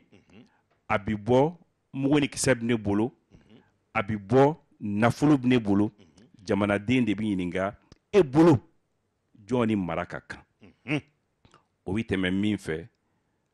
an b'a fɔ o ma kalata n'o ye vote ni élection ye o ye ngoloma filanan ye ngoloma sabanan ye mun ye jamanaden ka laɲini o ka se ka sabati o laɲini n y'a fɔ i ye sisan ko caman bɛ o kɔnɔ lakana b'a kɔnɔ bari n'i ye maa kɛ cogo o cogo ni lakana t'a la hakilisigi t'a fɛ kalan bi o kɔnɔ kɛnɛya bɛ o kɔnɔ baara bi o kɔnɔ ka sira ɲuman bɔ n'i ye mangoro sɛnɛ yanfolila i b'a ta ka se Bamakɔ cogo min na n'i ma sira ɲuman bɔ o la ka na o bɛ o kɔnɔ a n'a ɲɔgɔnna caman wɛrɛ i ye démocratie min fɔ nin ko saba don nin guloma saba don o démocratie ko o nana Mali kɔnɔ cogo jumɛn hakilila jumɛn nana n'a ye baara jumɛn bɔra a kɔnɔ n y'a f'i ye démocratie ka laɲini fɔlɔ-fɔlɔ o ye k'a fɔ de tɔn ka caya n'o ye multipartisme ye n'o ye démocratie ye parti kelen an ka jamana kɔnɔ a sigi kuma tun ye dɔɔnin kɛ dɛ a fɔra première république la o kɛra deuxième république kɔnɔ constitution kɔnɔ a sɛbɛnna parti kelen constitution kɔnɔ première république la a tun tɛ constitution kɔnɔ dɛ bɛn ɲini de nana ni a ye an ka fara ɲɔgɔn kan ka jamana baara o nana n'a ye deuxième république la a nana sɛbɛn constitution kɔnɔ n'i ko tɔn kelen fɛn caman bɛ yen mɔgɔ tɛ se k'o kɛ bilen yɛrɛ sɔrɔ kɔnɔ o kama mɔgɔ dɔw wulila tɔn dɔw wulila k'a fɔ an ka démocratie ɲini an ka tɔn caya ɲini Umaru ye caman fɔ a la sisan o don na ne ko yan nɔ ko n bɛ Ala fo k'a barika da Mali ko in na k'a ta san 1990 la ka n'a bila bi la ko ka dɔgɔ min kɛra ne kɔ dɛ n banna min ma o bɛ yen n sɔnna min ma o bɛ yen nka min lakalila n ye o man ca a ye kulu minnu fɔ sisan a ye ADID fɔ ADID tun ye denmisɛnninw de ye u bɛ baara ko kɛ u bɔra kalan na n bɛ baara ɲini gansan tɛ dɛ ni gouvernement ma baara di yan ne yɛrɛ bɛ baara ɲini n yɛrɛ ye a ɲɛmaa dɔ sigilen filɛ kɔfɛ ne tun y'olu ka président d'honneur ye a don olu ka don a ka gɛlɛn c'est i ka don u ka présidenya kɔrɔ n bɛ caman dɔn AEM ko la nka Umaru b'o dɔn ka tɛmɛ n kan n tɛna fɛn fɔ o la démocratie ɲinina kulu minnu fɛ baaraw tun b'a la n'o ye avocats ye ne bɛ o la association malienne des droits de l'homme b'a la hali bi o carte bɛ ne kun a don y'a sɔrɔ n b'a la CNED tɔgɔ fɔra sisan a tɔn fɔlɔ min bɔra k'a laɲini kɛ a don ne denmisɛnnin fitinin u y'o ɲɛmaaya ta ka di ne ma san 33 ni maa dɔw tun b'a la n bɛ Dɛba Jalo b'o la donc n b'a ɲɛdɔn n b'a dɔn min kɛra k'a fɔ maa de bɔra kɔfɛ a ye nin kɛ a ye nin kɛ a ye nin kɛ a ka bon hakili ma n'a kun kɛra a tɛ se ka dogo nin na n bi seereya ka jamanadenw kuma bɛn na n bi seereya ka Ala kulo bɛn na n m'a ye n m'a mɛn a ma sara n na n t'a kalama nin diyara n ye kojugu maître i bɛ hakɛ to n bɛ ɲininkali ni sɛmɛ i la aw ye nin baaraba in bɛɛ lajɛlen kɛ ɲɔgɔn fɛ ka politiki tɔnw sigi politiki tɔnw nana cɛya yali e yɛrɛ bolo mun tilala ka na aw fara tugu ka aw kɔ don ɲɔgɔn na fo aw tɛ ji kɛ ɲɔgɔn tɛgɛ n bɛ fɛn dɔ f'i ye Maguma ko bɛ n'a fɔ don do a bɛɛ tɛ se ka fɔ nin kɛnɛ in kan mɔgɔw ɲɛna ko fanga yɛlɛmanen o de nana ni anw ka ɲɔgɔn faamubaliya ye mais n'o y'a sɔrɔ bɛnkan tun bɛ fɛn bɛɛ kan CNDD dilanlen dilakun tun bɛ dɔwɛrɛ la wa i y'a dɔn kabini o don ni fara ɲɔgɔn kan ma kɛ kɔrɔ de b'a la yari CNDD ka sigi an wulila an bolo maa maa ye démocratie ɲinibaa ye an sera u ma n bɛ misali kelen ta ne Muntaga Modibo Jakite Issa Ndiaye anw saba de cira Alpha Omar Konare ni Ablaye Bari ma an taara a ye n'an ka fara ɲɔgɔn kan ko dɔ dilan tɔn kelen ko in an ka bɔ a kɔnɔ an bɛ tila kuma na tuma min na u ko an ma aw ye karatɔw de ye an t'a la a bɛ ɲina ko an nana an fɛ yan a ye taa ta in kɛ an taara a kɛ a kɛr'o la maa dɔw nana dugu jɛra u ye lettre ci an ma ko an kun b'a la nka an bɔra a la lettres bɛ n bolo an nana bɔ o la ka tɔn sigi dɔgɔkun kelen o kɔfɛ ADEMA sigira donc mɔgɔw k'a dɔn k'a fɔ a bɛɛ tun tɛ kungilenna kelen ni maa kelen hakilila kelen ye bɔyɔrɔw tun tɛ kelen ye hakililaw bɛɛ tun tɛ kelen ye nka laɲini dɔ tun bɛ yen o tun ye kelen a don an ka démocratie ɲini an ka tɔn caya jamana kɔnɔ nka o tun tɛ bɛnbaliya ye i tɛ se k'a fɔ ne bɛ hakilila caya ɲini n bɛ tɔn caya ɲini k'a fɔ ko tɔn wɛrɛ sigira k'o b'i tɔɔrɔ o wali k'o man kan ka kɛ n'o y'o kɛ i ka kɛta ani i ka laɲini olu bɛ ɲɔgɔn sɔsɔ o tuma tɔn caya sigili gɛlɛya tun tɛ o la mais gɛlɛya bɛna bɔ a la yɔrɔ min na n da bɛ se o yɔrɔ ma an nana k'a fɔ an ka tɔn caya tɔn kelen ko in fɛn dɔw b'a kɔnɔ an k'o bɔ jamana kɔnɔ n ye fɛn caman fɔ o la n bɛ se ka 2 ni 3 fɔ n ka se ka bourse sɔrɔ ka kalan kɛ n ka se ka baara sɔrɔ f'i ka na ni sɛbɛntiya ye k'a fɔ e bɛ parti la e ye parti tɔnden ye n'i mana n'o sariya ye o tɛ di e ma e sen bɛ bɔ o la k'o bɔ a la an k'o bɔ a la ni tɔn cayara o bɛ bɔ a la a yɛrɛ ma ni tɔn kelen bɛ yen kɔlɔsili bɛ yen wajibi ni maliden wulila sisan k'a bɛ taa Côte d'Ivoire wali Sénégal fo a ka taa sara polisi la u ka sɛbɛn d'a ma k'a fɔ yamaruya b'i bolo ka bɔ n'o tɛ i t'i bɔ an ko o n'a ɲɔgɔnnaw bɛ yen an ka bɔ o la o ka bɔ a la an ye Umaru Mariko ye fɛn caman fɔ sisan anw tɛ se ka fɛn fɔ kalanko ni démocratie ko la n'an da ma se Cabral ma Cabral ni anw de ye kungɛɲɔgɔn n'anw de ye filan ye kojugu Dakarikaw ye ne bila ka na tɔnsigi la yan nɔ ENSUP la ne nana o tɔnsigi ani Cabral de y'a kɛ ne seginna a ma tile 10 bɔ min kɛra o kɛra a kelen ne tun bɛ Dakar ni ekɔlidenw bɛ ɲamaya la an taara ambassade minɛ tile 2 ne ka bourse ko tora o da fɛ o tɛ bi kuma ye an bɛ se ka pan o kunna o kuma o n'a laɲini ɲɔgɔnnaw de tun bɛ yen fo laɲini nana kɛ fo sɔrɔli nana kɛ an bɛ min ɲini Ala y'o nɔgɔya an ye fanga nana yɛlɛma i b'a dɔn n'i ma marifa ta fanga min kama f'i bɔra ni kumakan de ye jamanadenw tugur'i kɔ f'i sera ka fanga dafiri o b'a sɔrɔ ko 2 de bɛ yen tɔɔrɔ bɛ jamanaden kan kelen kuma min b'i da o ye jamanaden kunkolo minɛ a ye siran to yen a bɔra a tugur'i kɔ parce que siran tun bɛ yen o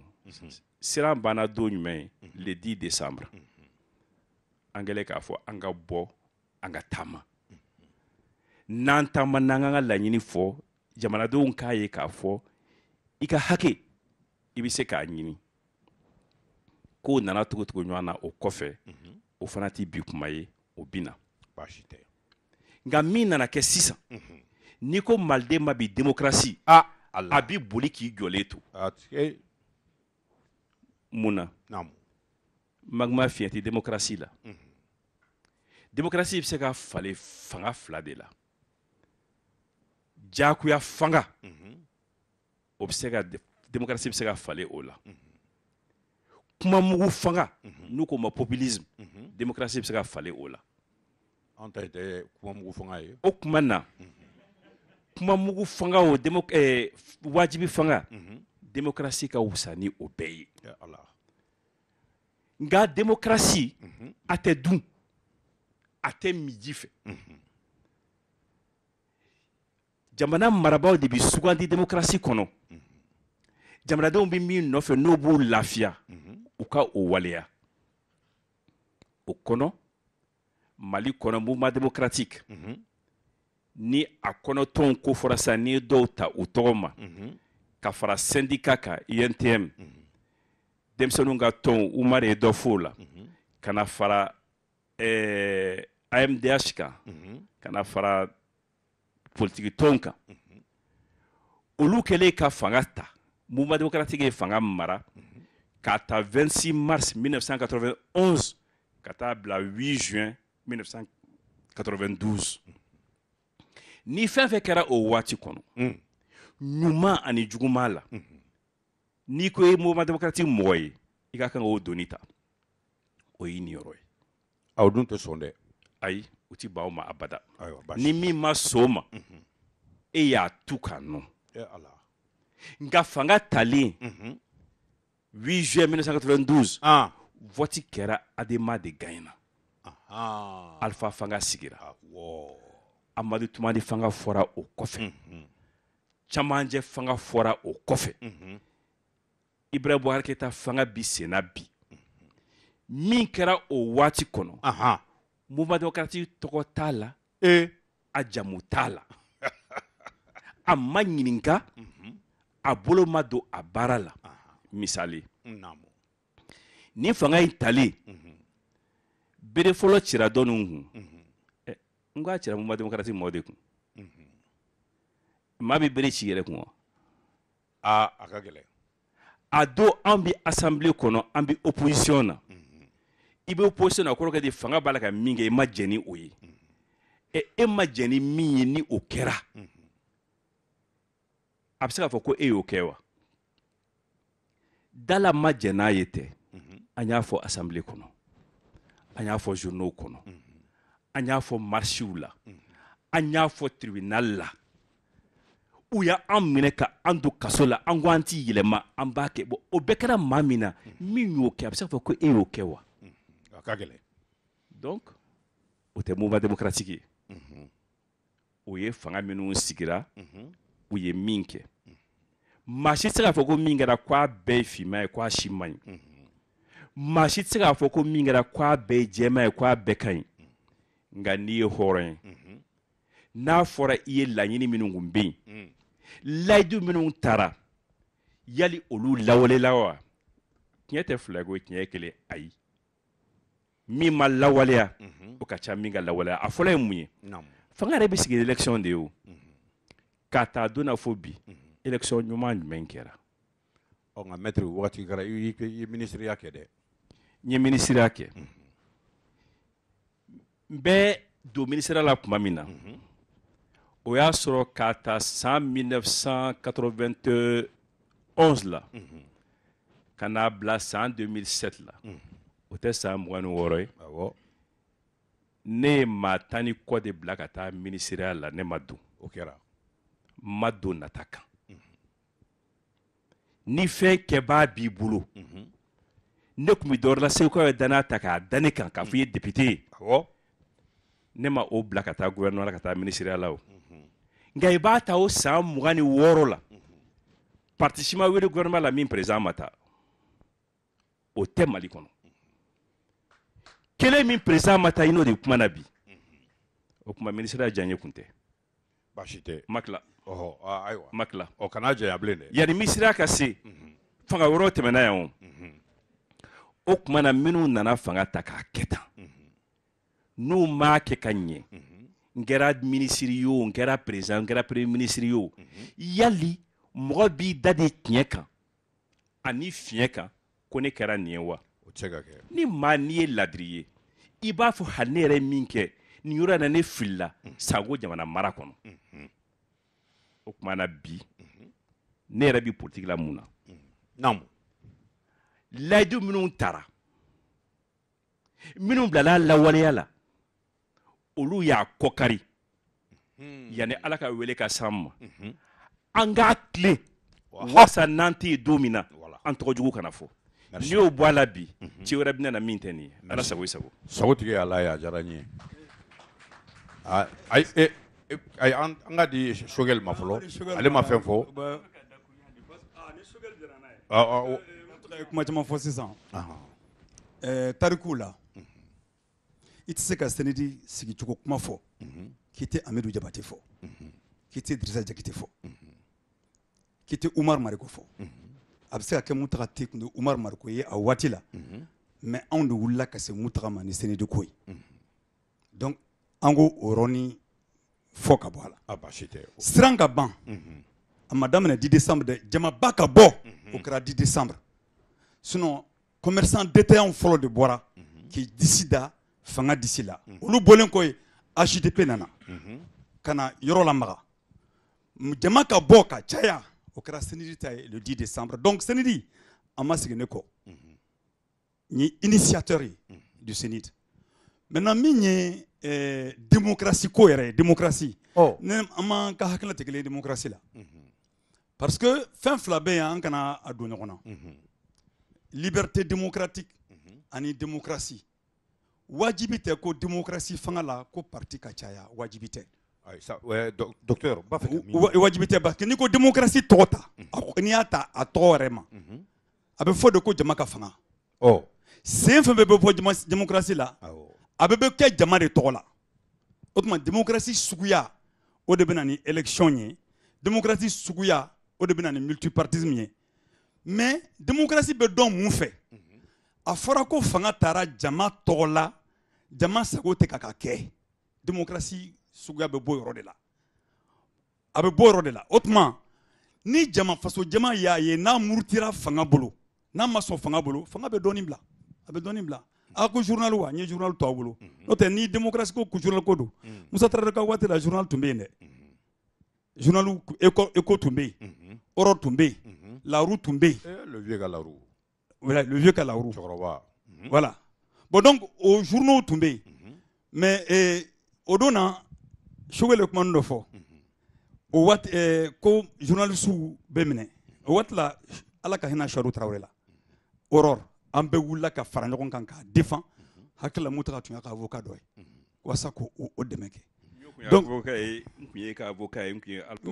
ma tila o n tɛ pan o kunna o Mutaga n tɛ pan o kunna 1986 ne taara kaso la e tun ye n ka avocat ye 1986 e ni Macky Sall bɔra Dakar ka wuli ka jɔ kɛ ko ka anw bila ka bɔ kaso la Mali la Macky Sall min ye président ye bi o fana o kɛra o ayiwa donc maintenant ayiwa o y'a sɔrɔ Bacili fana ko minɛkun tɛ denmisɛnninw na Bacili fana ko minɛkun tun tɛ denmisɛnninw la o y'a sɔrɔ fana Sogɛli Mayiga fana b'a la UDPM kɔnɔ ko ka multipartisme kɛ mais anw ka hakilina la ne ka hakilila waati la multipartisme tɛ démocratie ye o ye dɔ de ye o ye dɔ de ye bɛɛ bi an bɛ min na kunkelenna ko de don o de y'a to n'i y'a ta sisan ni ne ye ɲininka dɛ Mali kɔnɔ ka ta 1960 la ka se bi ma fanga ye sugu fila de ye république tɛ saba ye an bɛ ka république sama ye Mali fɔ Modibo ka fanga binna o ye première république ye Musa nana o ye deuxième république ye mouvement démocratique nana parce que a bɛ ka fɔ mouvement démocratique de tɔgɔ la ko troisième république k'o ye troisième république ye république bɛ ta ne ka jate la kunkenlaw de fɛ Modibo ka république o tun ye république à orientation socialiste ko jama ka fanga a ɲana o a tiɲɛna o tun y'o kunkelenna ye démocratie Musa ka nana a ko liberté a nana a ko 85 a ko tuma an ka taa réforme économique là an ka fɔ ko privatisation liberté wa démocrates minnu ye fanga ta o kɔfɛ là je suis d'accord n sɔnni bɛ mun ta ka kuma kelen min ma o la c'est que mouvement démocratique tɛ tugun dɛ adama fanga min nana dɔw nana u donna fɛ dɔw bɔra dɔw donna dɔw bɔra parti bɛɛ a su a bɛɛ mais k'a ta o la fo kana se sisan ma o ye Musa ka taabolo min kun fɔra o réforme kun fɔra o de continuera fo bi voilà n ma fɛ ka nin bɔ ka nin bila sinon n bɛ kelen min fɔ a ye Cabral min ta min fɔ an bɛ bɛɛ kɛnɛ kan yan bi parce que ne hakili la dɛ nin kuma fɔ tugun ka mɔgɔw la waaju waasa an bɛ keleya dɔ ɲini minnu ka kungelina ye kelen u ka taabolo kelen u ka se ka ɲɔgɔn sɔrɔ nka mouvement démocratique fiɲɛba min b'a la an jɛra ka kɛlɛ dɔw kɛ ɲɔgɔn fɛ hali ni senedi tun ye fanga ta ou bien adama y'a ta fɛn dɔw bɛ yen u man ka tagama kan fɛn dɔw bɛ yen an kan ka wuli ka o matarafa n'o ye liberté o liberté kɔnɔna na an bɛ wula ni Cabral tɔgɔ ye ne ni Abdulkarim Kabaradi Cabral an farala ɲɔgɔn na tile 6 a mɛnna a sara nka mouvement démocratique mɔgɔ jumɛn fanga talen kɔfɛ jɔn bɛ se k'a fɔ bi exactement an ye Musa minɛ k'a bila kaso la san joli mais mɔgɔ si ma wuli k'i jɔ k'a fɔ ko Musa a fɔ an ɲɛna i ye Cabral su dɔ yɔrɔ min na anw y'a kɛ AEM kɔnɔ an ma dɛmɛ a la donc o la ne hakili la Cabral n'aw ye génération ye san 4 de bɛ ne ni Cabral cɛ a ka kɔrɔ ne san 4 alors donc o la an kan ka fɛn dɔw bɔ kuma in kɔnɔ min mɔgɔw bɛ se ka jɛ ka min tiɲɛ fɔ maliyɛnw ɲɛna min bɛ se k'a to maliyɛnw ka bɔ filijugu kɔnɔna na min filenkolon mana ci galama la dɔ bɛ t'i ka parti sigi n'i donna gouvernement na n'a ma diya i la n'i bɔra i kulekan bɛ mɛn mais n'i b'a kɔnɔ i b'i makun bon jamanadenw lafilila attention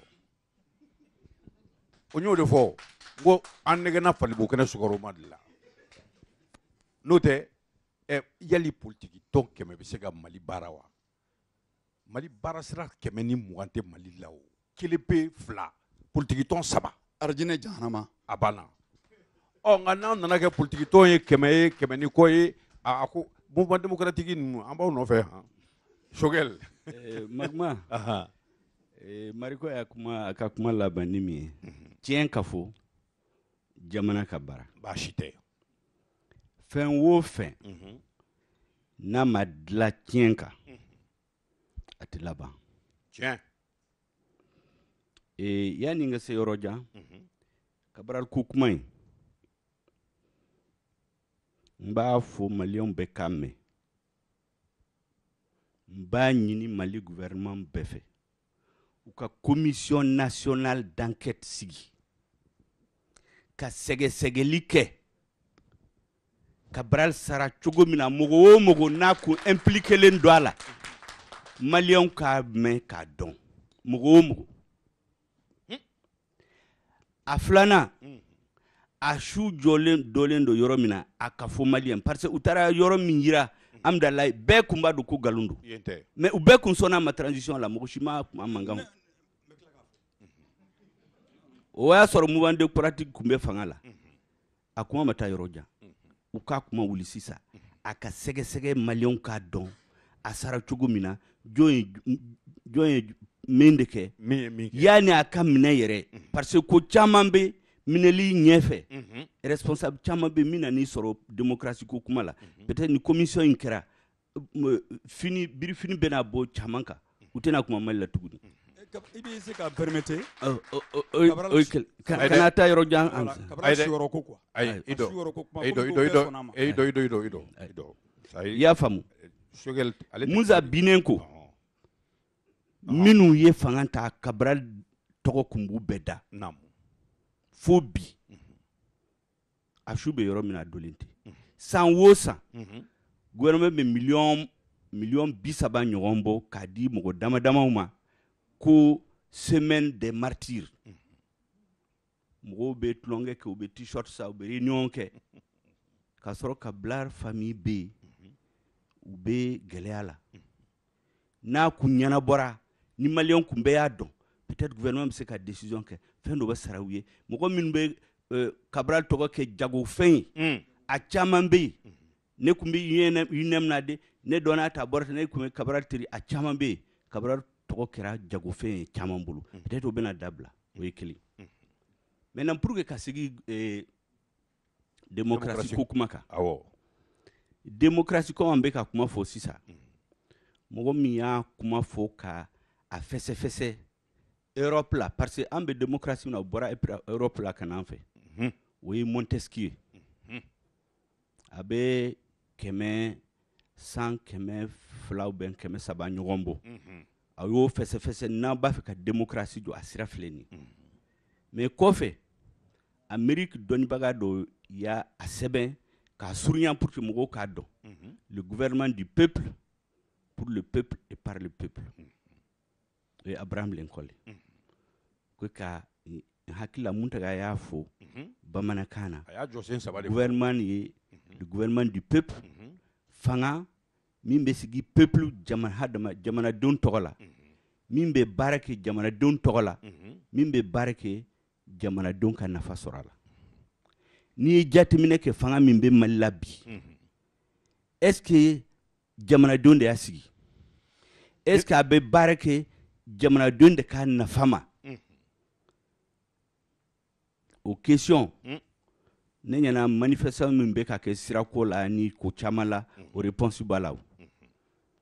ani Sénégalais ka wari min bɛ su ani fɛn bɛ kɛ u tɔgɔ la ɲɛna a b'a la donc ne ɲɛna multipartisme ni démocratie tɛ kelen Mali la u nana fɔ bɛɛ ɲɛna ko kɛlɛ in wulila 81 ka démocratie de ɲini kɛlɛ in wulila parce que bɛɛ b'i ta de ɲini o kɛlɛ in kɔnɔ Mariko y'a fɔ a sera waati dɔ la ko kan ka fara ɲɔgɔn kan pour que an ka se ka fanga in bin n'o tɛ bɛɛ ta ɲini b'i bolo a caman b'a da kuma daminɛ ni Senidine Adama sigira don min na i y'a dɔn fanga o fanga n'a sigira ne ɲɛna i b'a ka bilan de ta fili bɛ se ka kɛ yɔrɔ dɔ la yɔrɔ dɔ bɛ ɲɛ yɔrɔ de bɛ tiɲɛ a bolo n'i b'a fɛ ka jamana jɔ ni fanga yɛlɛmara élection de y'a kɛ o coup d'état de y'a kɛ o président sara o e kan k'i jɔ ka jateminɛ kɛ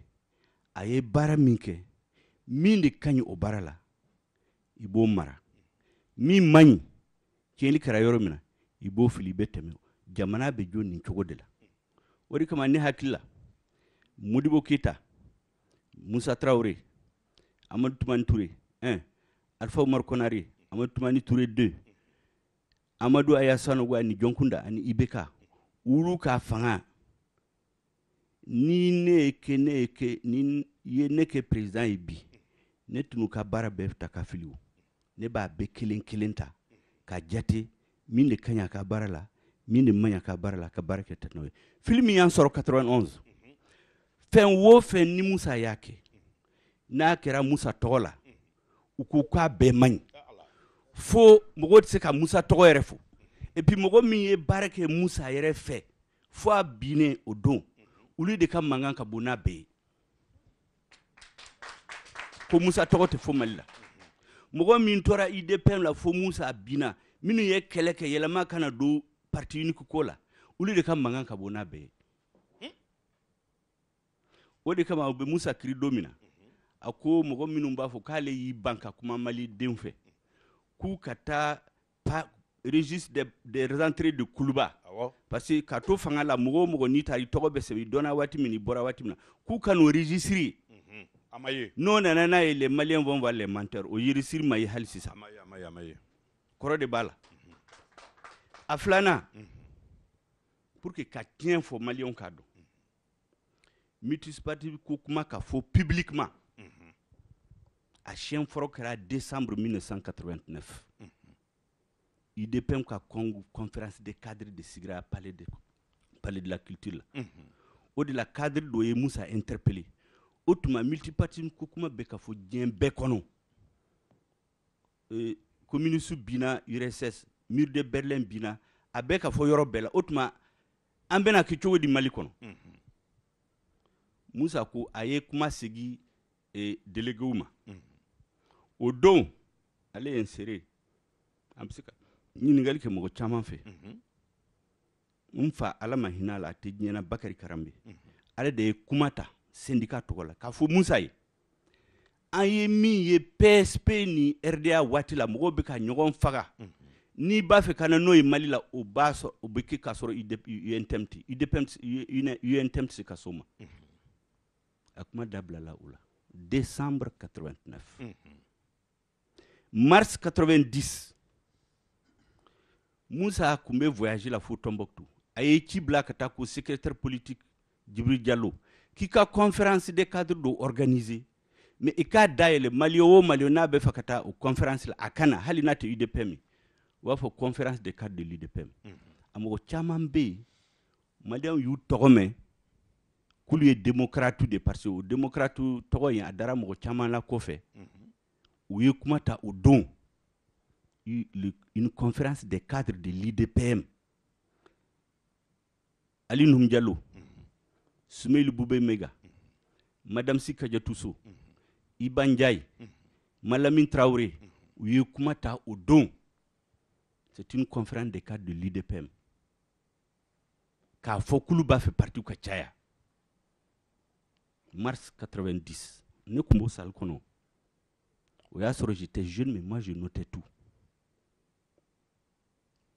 a ko k'ale b'a fɛ ka Maliens lamɛn parce que mɔgɔ caman bɛ yen u tɛ UDPM la mais yɛlɛma bɛ ka kɛ dans le monde parce que mɔgɔw k'a dɔn il y a des hauts cadres dans l'UDPM qui faisaient de la réflexion stratégique u y'a dɔn ko yɛlɛma bɛ ka don diɲɛ bɛɛ na le Mali seul ne peut pas être en reste parce que parti unique ko kuma in mɔgɔ ɲɛna kɛ Musa de nana ye Mali la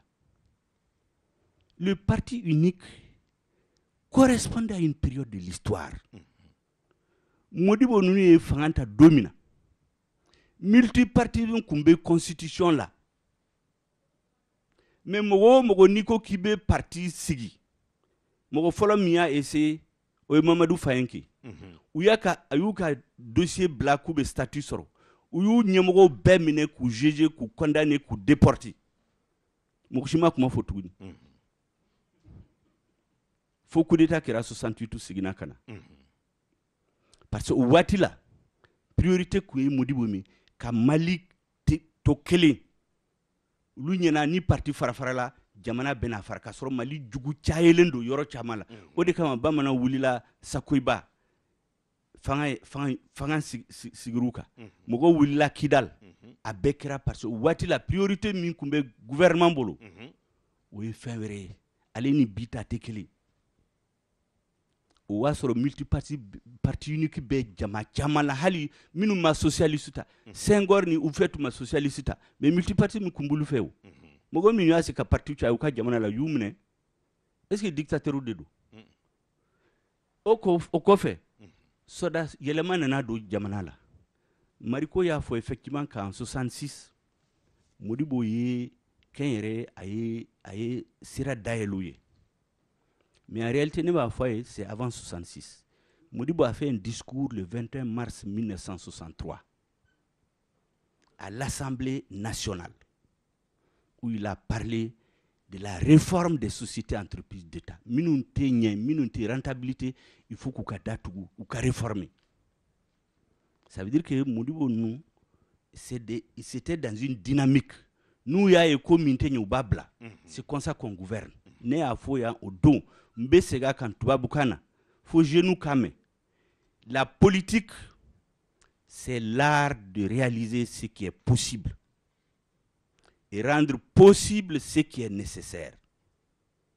C'est k'a yɛlɛ bamanankan na. K'a fɔ ye ko politique tɛ dɔwɛrɛ ye ni i bɛ se ka min kɛ o de ka waleya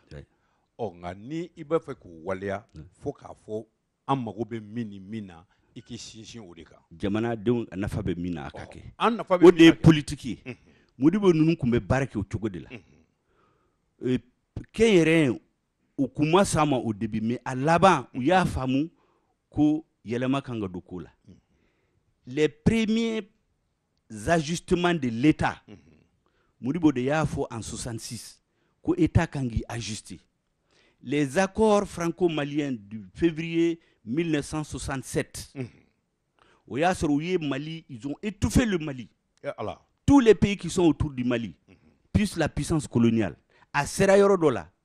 où Kunteseka a continué, ils ont signé les accords. L'économie a été sabotée, tout a été fait. Le socialisme, ça a posé des problèmes. Mais dans ces accords-là, le fait que société Betseka Moro be employé, a be accord nous là. Kabino Odon, l'ajustement de l'État, des employés, des investissements, a be là.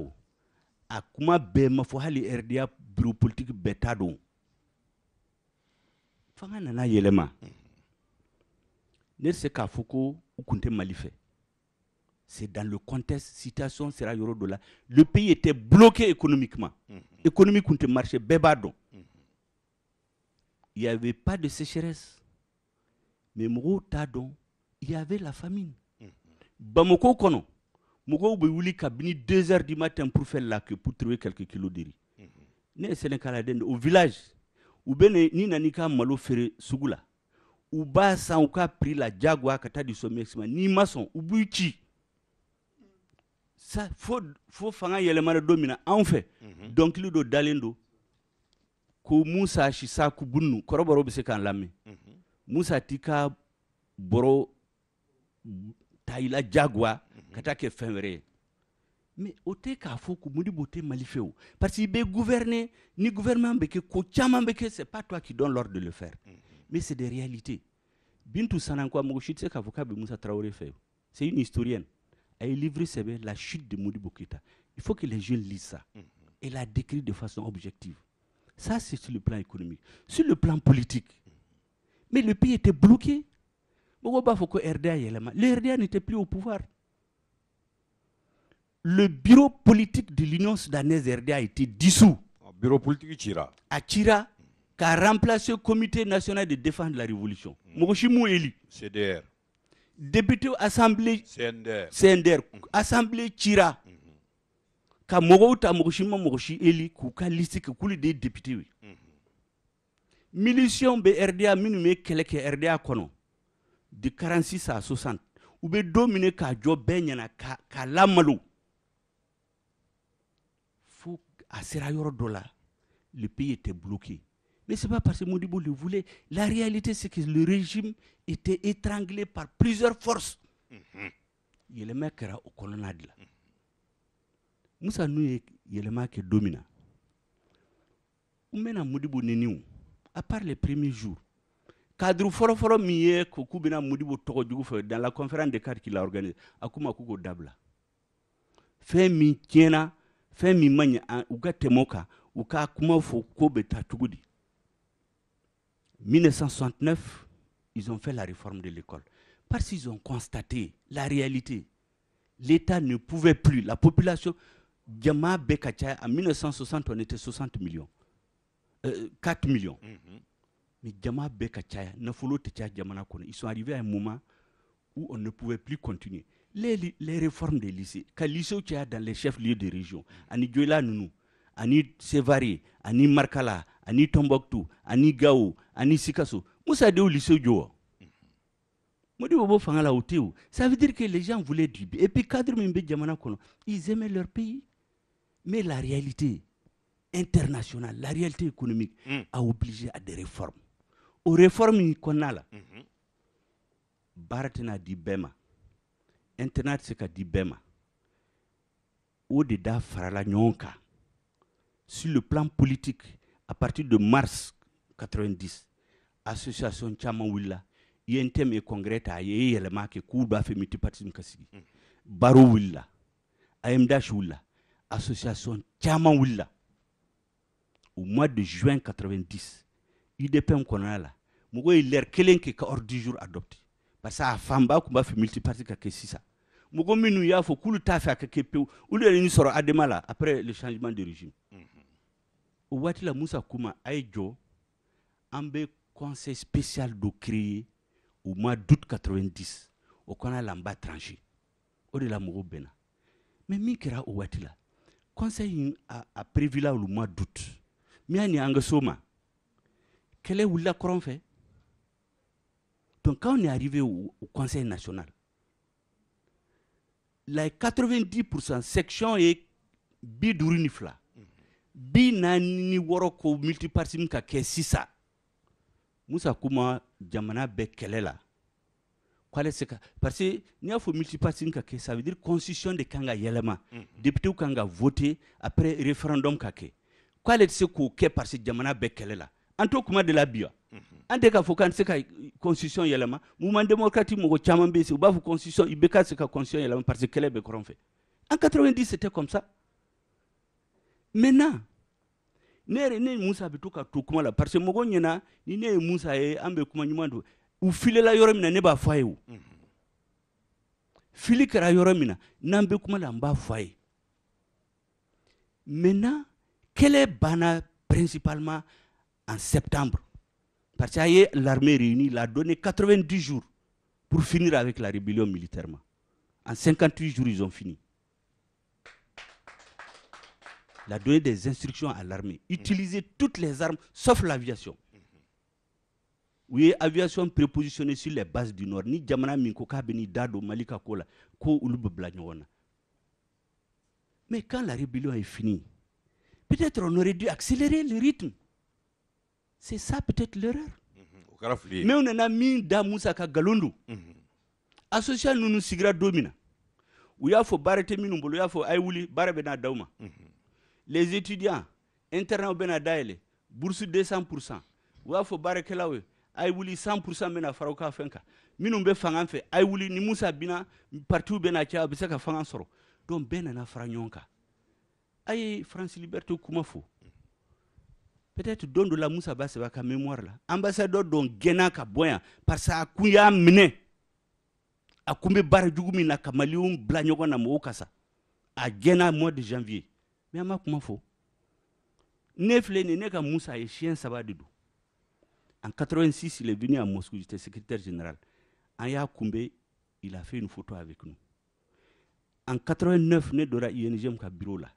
En a eu photo tanay. La troisième fois, Aïe Genou reçoit à Koulouba en janvier 90. Oya Soruna na fuku Marmariko Mena pour Mangaoula école d'Atoura. Encore mo fuka école d'Aïle. A quoi ko manga mimbe sena démocratie ko kuma te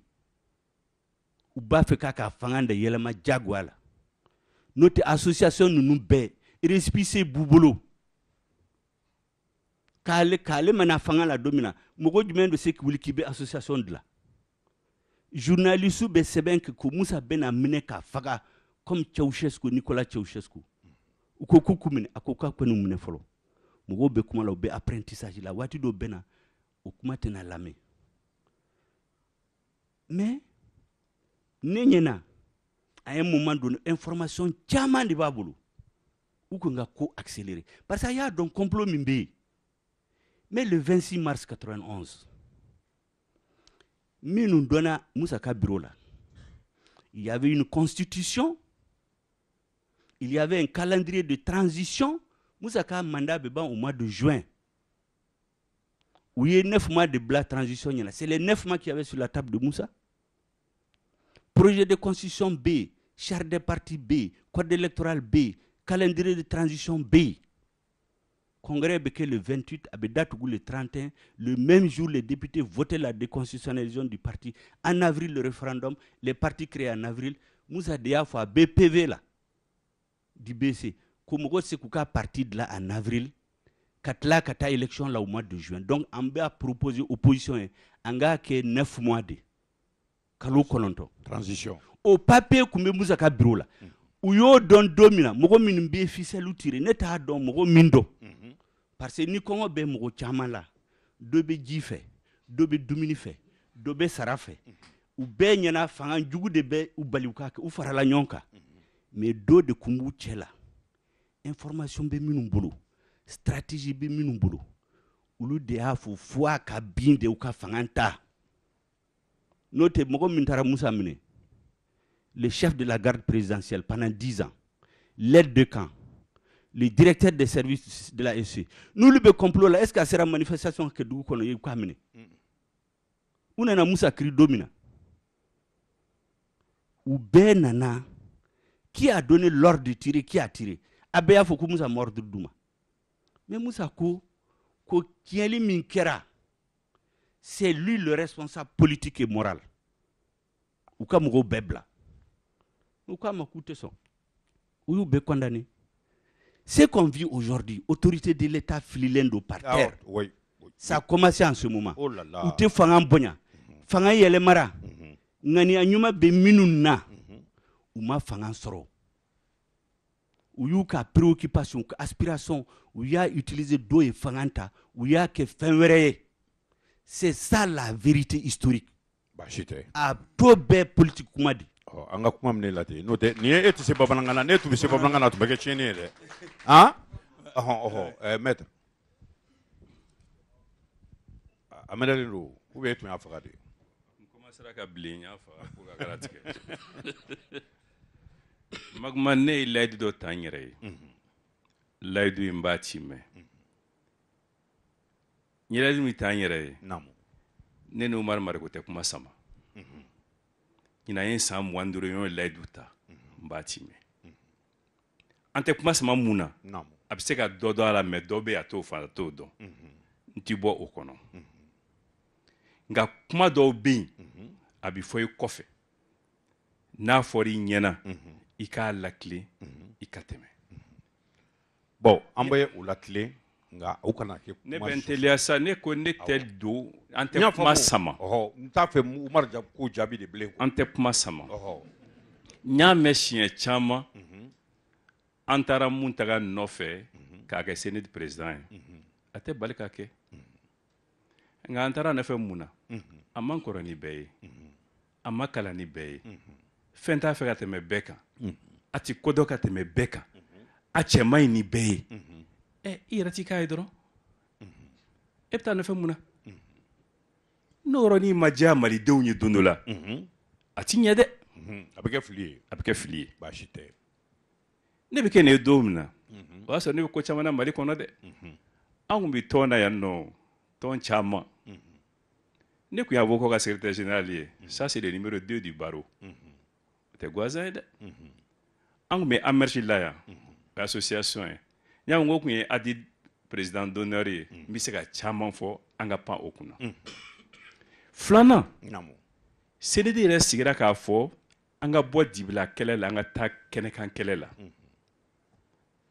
abse Umar kumba sigi bawla de ngane maya kene kan de ma to ya jamala de abse ka kabke ma bi kalandongodo ma bidu ne wulo vraiment sigira ka ke utogo be inde femme inte dibla kele ble ni mama yo keneka akonya nga yini de maître mbiteme wala amina samina shogale kuma chaman fo abi koloka sango bi marabi chomina nga ka kuma na nye fin sabaya la mbi fe kan joka doni namu ne kunte de pem kono mimbe intado ati balaka ke ko labɛn kun kɛra k'a fɔ ko démocratie bi sigi nka senidi sigilen ne ye lettre sɛbɛn comme président du sénat k'a ci Musa ma k'a fɔ an tɛ ko caman ɲini an tɛ kɛlɛ ɲini an tɛ wɔyɔ ɲini an tɛ fɛn wɛrɛ jamana kɔnɔ an bi démocratie ni multipartisme de nɔfɛ an b'o kɛ cogo di lettre in bɛ n bolo a sera tamashem ke lettre la kwa sera kwa sorola o baka ne ma jabi soro adoni jabi kun sora ka fo dalu do be ambulu amna ken ke chugo nani watina peut-être que jamana dona gela do kono akum se ga pa okuna o ikele flana anye ci black mamina ko lettre ni tara amajabi la nyini masoro an tama kelenge ka flake ka sabake la nyini kama n'a kun fɔra o dɔ senfɛ a y'a sen lafiɲɛ bɔ a ye to so a ka laɲini a bɛna kɛ fɛn min bɛna d'i ma e bolo nɔfɛ mun na kun t'o la donc o yɔrɔnin fana o bɛ yen sabanan ka layidu ta maa minnu dusu tiɲɛnen don k'olu labɔ ka na ten m'a fɔ a ma kɛ nka tɔ ninnu sigitɔ n bɛ se ni de ta dɔn an ye sɛbɛn fila de bɔ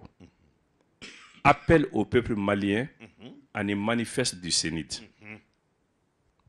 ni sɛbɛn fila la kelen manuscrit bɛ ne bolo manuscrit a sɛbɛnna cogo min na ne ma foyi fili min sɛbɛnna bolo la fɛn caman bɛ ne bolo dɛ a bɛ dɔn min ni min ye baara min kɛ o kɔnɔ i tɛ foyi ye k'o ye layidu ye ten an ye meeting fɛn fɛn kɛ meetingiw labanna ni kuma de ye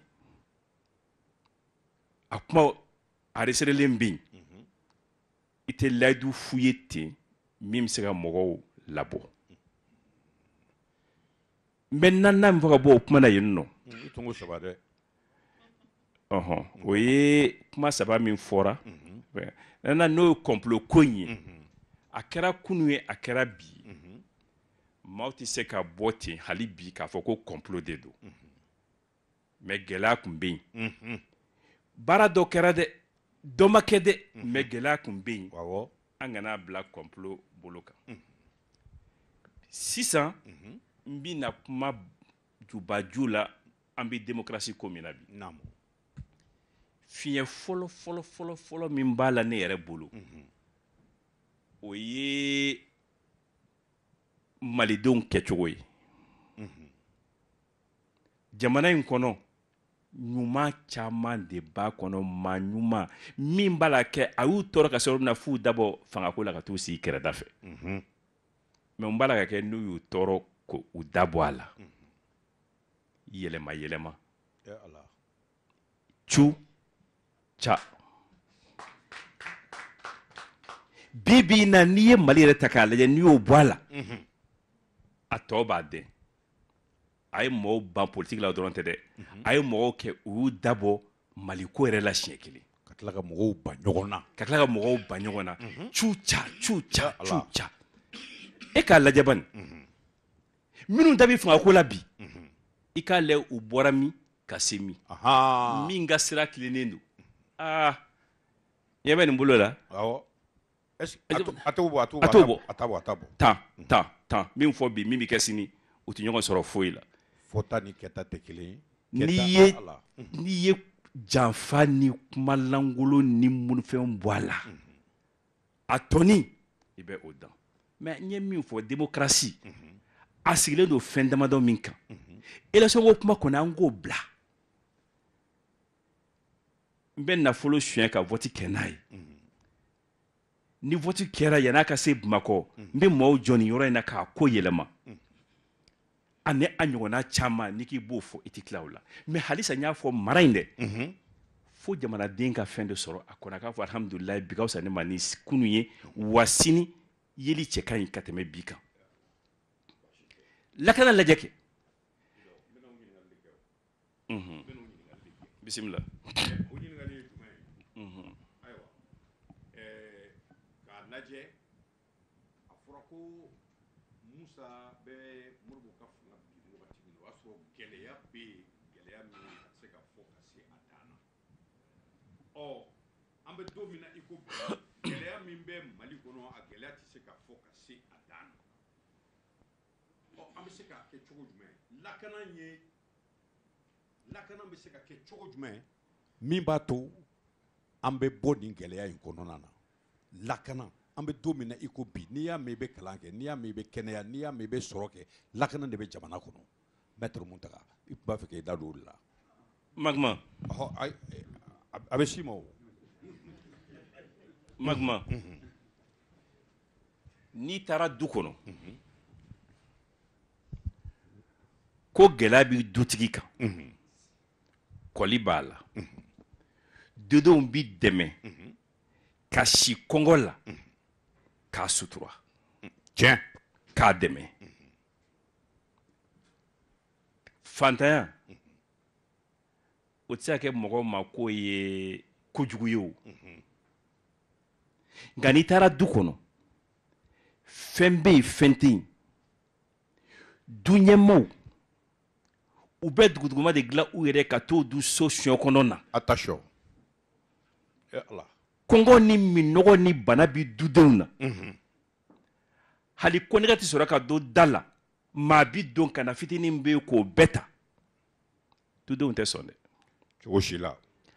adamaden min bɛ adamaden tɔɔrɔ ka tɛmɛ diɲɛ fɛn bɛɛ kan o ye tilennebaliya ye i woloden fila n'i ma tile u ni ɲɔgɔn cɛ i ye fitinɛ don i ka du kɔnɔ jamana in bi an bɛ o kɔnɔ an bɛ filanan min kɔnɔ fitinin min bɛ yen ni bin kelen don an kan ko an k'o ta ka don lakana la k'o fana ŋanamu na o kuma mun tora dabali b'an ko mun tora pos n'i k'i bɛ nin bɛɛ kɛ démocratie kɔnɔ i b'i sɛgɛsɛgɛ k'i nɔ minɛ n ka jamana kɔnɔ nɔminɛbaa de fɔlɔ ye tɛgɛrɛfɔbaa ye ala an bɛ taa mini tagayɔrɔ t'an na o de la nin ko in bɛ banni min b'a kɔnɔ malidenw k'a dɔn halisa k'a fɔ min bɛ sen na ni démocratie banfula n'a guloki ye démocratie tɛ dɛ yɛrɛ karasi don maître o diyara n ye Umar ayiwa sisan n taga m'a fɔ sisan ko yɛrɛ karasi o de y'a to ne ko n ko démocratie suguya ni ko n bɛ vote kɛ élection kɛ ni ko n bɛ sariya la tile ni ko n bɛ dumuni di bɛɛ lajɛlen ma ou bien ne ta a fila bɛɛ démocratie mais démocratie suguya an ka bɔ ɲɔgɔn na ale y'a bɔ ɲɔgɔn na sisan maintenant sisan an bɛ démocratie min kɔnɔ bi n bɛ segin a kan tugun kɛnyɛrɛye démocratie Sogɛl ye kuma dɔ fɔ a ka kuma la n bɛ min d'a kan démocratie min bɛ anw kɔnɔ n'i ye n'an ɲininka démocratie la démocratie tɛ Mali kɔnɔ dɛ démocratie tununa kabini 92 n ka mouvement démocratique de temps ma c'est-à-dire sinon démocratie tununa Mali la a kɛlɛla a ye gɛlɛya daminɛ ka sɔrɔ Mali la 67 kɛli in de lamɛnɛ ka na Musa nana démocratie jama sago tɛ yen ka tila ka na se sisan ma jama sago tɛ yen parce que sago tɛ n bɛ se ka kuma n bɛ se ka n da sago fɔ n bɛ se ka nin fɔ sago t'o ye o o de man fila fili ni a fɔra ko jamana kɔnɔ e tɛ se ka dumuni sɔrɔ fo siɲɛ kelen tile kɔnɔ i den tɛ se ka kalan i tɛ se ka kɛnɛya sɔrɔ o bɛɛ ye maɲumako ye hali ji min ye maɲumako ye jamana min kɔnɔ ko jama fanba de b'o cogoya la ko démocratie dun ye jama ka fanga ye o démocratie bɛ min donc nka jamana in kɔnɔ sɔrɔ caman bɛ mɔgɔ dama bolo olu kɔni olu ma défaut ye démocratie la mais o démocratie in dɛ o de daminɛna kɛnyɛrɛye la kabini 85 maintenant n bɛna kuma dɔw kɔrɔta an tun bɛ lakana ko kuma de la mais i jɔ kuma caman fɔra n'an m'a kɔrɔta cɛ man ɲi ayi mais tɛ sama-sabali tɛ docteur n bɛna n'o fɔ sama-sabali tɛ parce que wagati ko don Magma wagati ko in na kuma dɔw wulila n'an y'an pa kunna ten a cogoya ka gɛlɛn n bɛ sin k'a fɔ par exemple Sogɛl y'a fɔ min kɛ ko Cabral a ye Cabral ko kuma min fɔ fo n ka kuma dɔ min bɛ min fɔ a la anw de ye AEM de conférence nationale bloqué ko fo ka Cabral su yɔrɔ fɔ a ɲɛna an y'a bloqué min kɛ ATT taara dɔ nɔfɛ Wojuma Samake k'a fɔ a ɲɛna sɔrɔdasi de tun don adjudant chef do Kampala la ale de nana ka taa nin yɔrɔ yira n na ko nin ye Cabral su don yɔrɔ ye ko Cikara tun yan n y'a jɔ ka ɲɛsin a ma n ko Wojuma i ye Samake ye ne ye Mariku ye jo de b'an cɛ Cabral dalen bɛ yan de a ka y'i kale ko Cabral dalen bɛ yan de alors donc ni Sogɛl nana nin fɔ bi nin diyara ne ye o tuma ne b'a ɲini min y'an jɛ ni bɛɛ bɛ Cabral ko kuma fɔ n'a tɛ ka Cabral kɛ jagokun ye n'o tɛ dɛ an ka nin kuma in an ka segin k'a s'a dan na baasi tɛ ne b'o kɛ maintenant sisan démocratie ko kɔnɔna na n bɛ min fɔ ni Musa ka fanga sera mais accord man Nord ko kɛlɛ la mais n ko accord taara signé Tamarasɛte de o tɛ Mali ye o donc ça veut dire que tɔkajɛ tun bɛ fanga ka sebaaya la dɛ bon ni fanga y'o kɛ fana ko accord signé na mais n'i nan'o la i ka section faama ko k'i ka démocratie kɛ i ma sɔn ka démocratie kɛ i ma se ka hali k'a kuma fɔ o fana bɛ fɛn dɔ yira sabanan ye min ye yɔrɔ min na ni filijugu bɔra Musa ka fangaw la ka se ekɔlidenw ka tɔn ma u y'an ka tɔn ci koyi u ye Sekuli ye lettre dɔ bɔ Ala ka hinɛ la a ye lettre dɔ bɔ Senidi ADEMA AEM AJDP JLD k'u bɛɛ cira sɔgɔmada kelen anw taara fɔ a ɲɛna anw ko anw ni tɔw tɛ kelen ye dɛ tɔw ye politique tɔn parce que i y'a sɛbɛn calendrier kɔnɔ ko politique tɔnw cira mais anw tɛ politique tɔn ye syndicat de o tuma tɔw ni e de b'a fɔ anw bɛ taa ministre de l'éducation fɛ yen an ni ministre de l'éducation b'a fɔ. Voilà docteur. Hakɛto sa hakɛto kɔni ayi dɔn an ka ɲɔgɔn faamu. Bintu Sanakɔ. Histoire fɛn histoire dɔ bɛ yan mais ne bɛ min yɛrɛ fɔ dɛ wala o bɛ fɔ Africable quoi. Min b'a yira ko démocratie tɛ Mali kɔnɔ ni kuma in tɛ se ka kɛ wari tɛ min na. Mais ne bɛ min fɛ na n'i b'a fɛ ka n ka kuma lajɔ i bɛ layidu ta n ye parce que kuma caman de fɔra yan f'an ka an ka kumaw an ka kunnafoniw da ɲɔgɔn na an ka ko dɔw tiɲɛ ka da kɛnɛ kan. Awɔ. Mun taga madame Sikatou So sigilen bɛ ne kinin fɛ ala ka hinɛ la Alidu Ture bɛ ne numan fɛ an b'i ka so dɔ kɔnɔ Falajɛ an ye CNID officialisé o don na. Awɔ maître. Bon kuma tɔ ayi i dɔ bani kuma sama tɛ sa. Ayi sa n bɛ ka min ɲɛfin na n b'a fɛ an ka min fɔ sisan e tun ko k'i b'i ka kuma daminɛ ni lakanako ye an ka taa ni lakanako ye an bɛ gɛlɛya dɔ de kɔnɔ nin waati la an ka taa ni lakanako ye politique bɛ taa faga commissariat kɔnɔ. Bon e bɛ se k'o faamu cogo jumɛn. ne b'o faamuya cogo min na i b'a dɔn. an b'a fɛ an ka dɔ fɔ o de la o. ne b'o faamuya cogo min na i b'a dɔn wa. fanga y'i ko don jamanadenw na. fanga y'i ko don jamanadenw na dɛ. Polisi ka faga. Polisi donna manifestation dɔ la 1997. A donna manifestation na u y'a ta mɔgɔw y'a bugɔ a su taara ye habillé en tenue Gabriel Touré la o sen fɛ Mutaga ninnu taara kaso la ne ye jamana bila kalo 11 ni zen kabiri IBK bɛ fanga la fo bi parce que a ma daminɛ kabiri IBK bɛ fanga la an k'a fɔ kabiri IBK bɛ fanga la kabiri 92 parce que fanga kelen de don depuis 92 fo bi. Awɔ. Jamanadenw ka ɲinini fɛnw ma deli ka kɛ fanga kunko ye. Ala. O bɛ polisikɛ fagali de bɛ fɔ. Adama Danbele fagara o. Polisikɛ de kan ka faga jamanadenw tɔpɔtɔli la. Jamanaden man ka faga polisikɛ fɛ. Walima jamana ka marifa fɛ. O man ka kɛ. O tuma o ko bɛ sen na. Mɔgɔ min fagara Keɲeba ka tugu mɔgɔw nɔfɛ kɔnsiga ka mugu ci la kungo kɔnɔ papa ka taa. O tuma jamana ye mun suganti. Salif y'a fɔ assemblée kɔnɔ bɛɛ lajɛlen ɲɛna le ministre général Salif a ko mankan wulila Keɲeba n wajibilen don ka sugantili kɛ so ani an ka papier kɔrɔ minnu maralen bɛ archive ni bâtiment n wajibilen de kun don ka sugandi kɛ o ni jamanadenw cɛ donc a ye mugu ci jamanadenw na mɔgɔw sara Keɲeba donc jamanaden kelen-kelen ka lakana o tɛ ka sabati min na fanga ye an ka polisiso jasi k'an ka gendarmerie jasi ka société privée sigi polisiw kan'u filɛ tan dɛ se foyi tɛ polisiw ye foyi tɛ gendarmew ye bɛɛ bilalen bɛ i k'i ta ɲini nin kun i k'i ta ɲini nin kun fanga yɛrɛ bilalen bɛ min mana na fanga ka jama ka bolo kan fanga b'o ta k'o k'a yɛrɛ ta ye donc ka jamanadenw ni to ɲɔgɔn bolo olu ka u ka mɔnɛw bɔ ɲɔgɔn na ka taa donc o de nana ni polisikɛ fagali n'o tɛ foyi tɛ. Alors donc maintenant sisan lakana tɛ dan polisiw ni gendarmew dɔrɔn ma. O tuma fanga taara min? A bɛ taa ni armée. Fanga taara min? Fanga y'i ko don jamanadenw na jamanadenw bɛ fanga de kan ka ɲini sisan. Fanga taara min o kɔrɔ ko nin bɛɛ la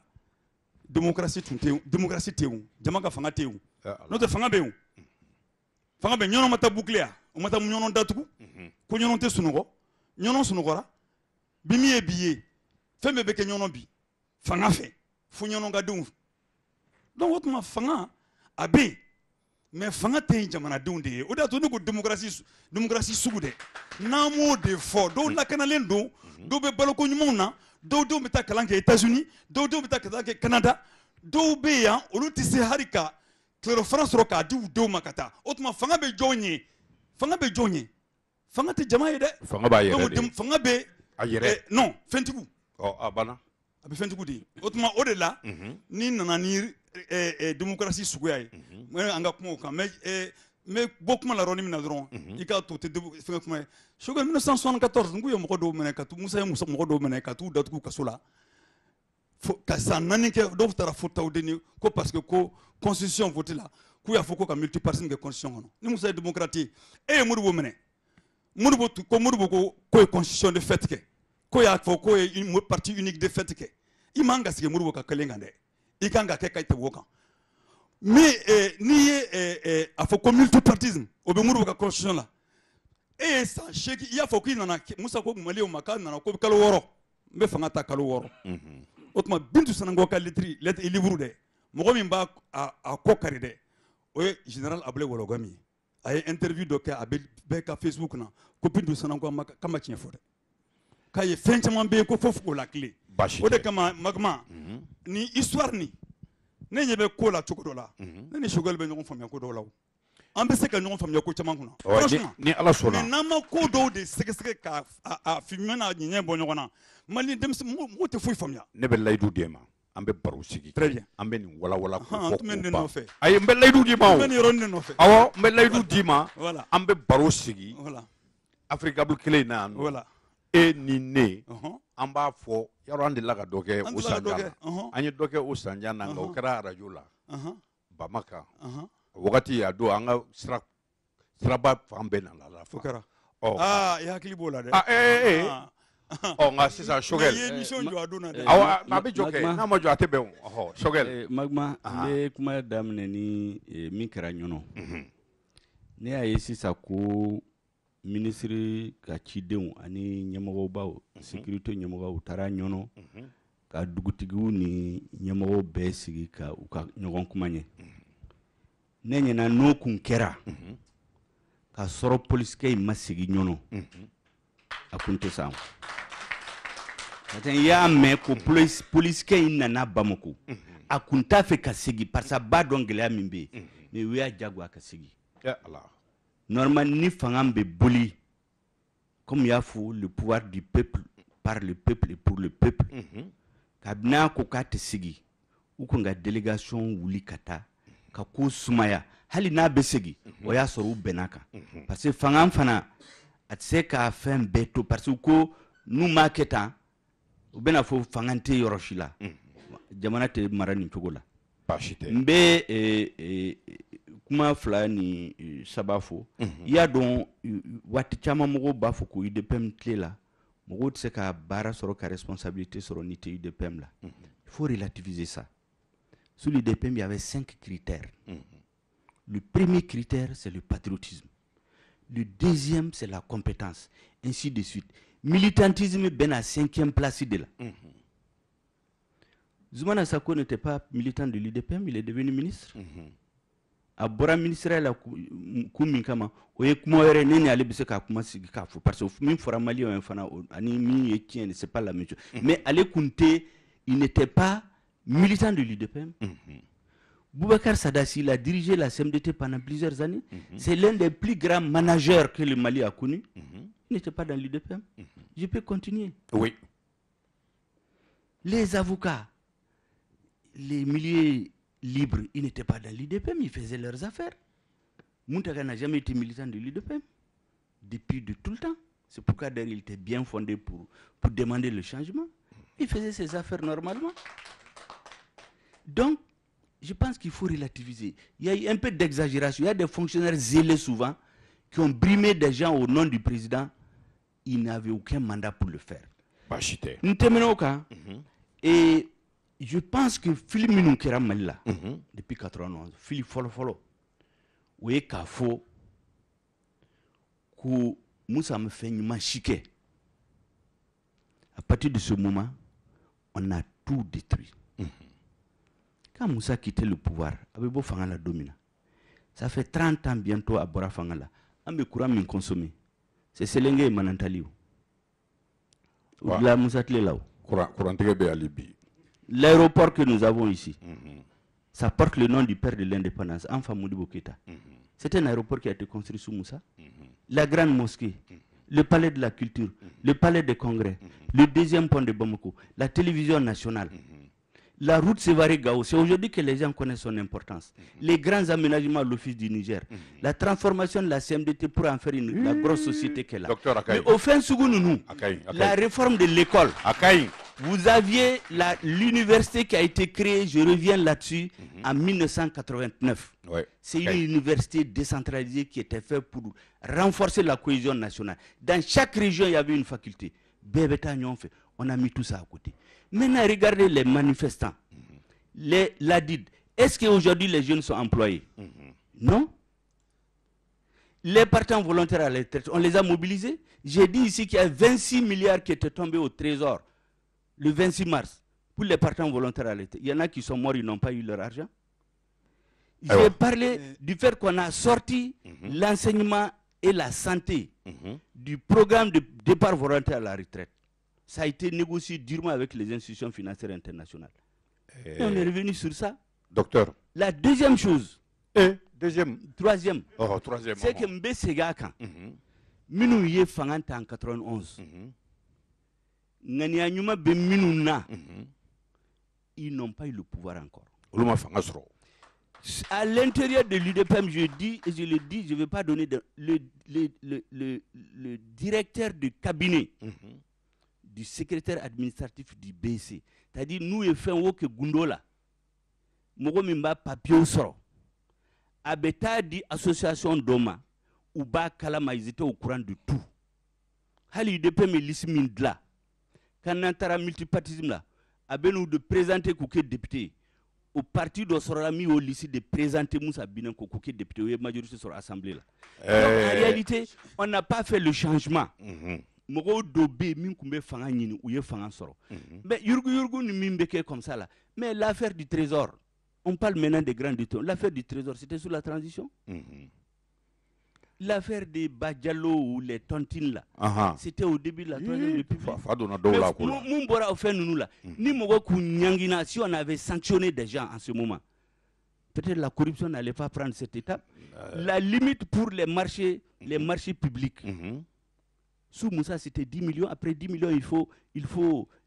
un appel d'offres. Démocrates là, ils ont mis à 250 millions. Démocrates bon, en tout cas, donc corruption dame nena ni togo la fa nana ke cancer e mimbe anga jamana gangre. Docteur Shogel. Alpha Marco na tunte UDP. Docteur Mariko. La kanako comme il y a fombe kuma anga abanaw. Antlala. Aw yɛrɛ de kuma cɛya a ye kuma janya wagati sera u bɛ k'a fɔ ɲɛna ko wagati tɔ tora miniti kelen an b'aw fo k'aw waleɲuman dɔn an b'a ɲini régie fɛ a t'an ka an janto Mali na a t'o k'a la an ka lamɛn yan.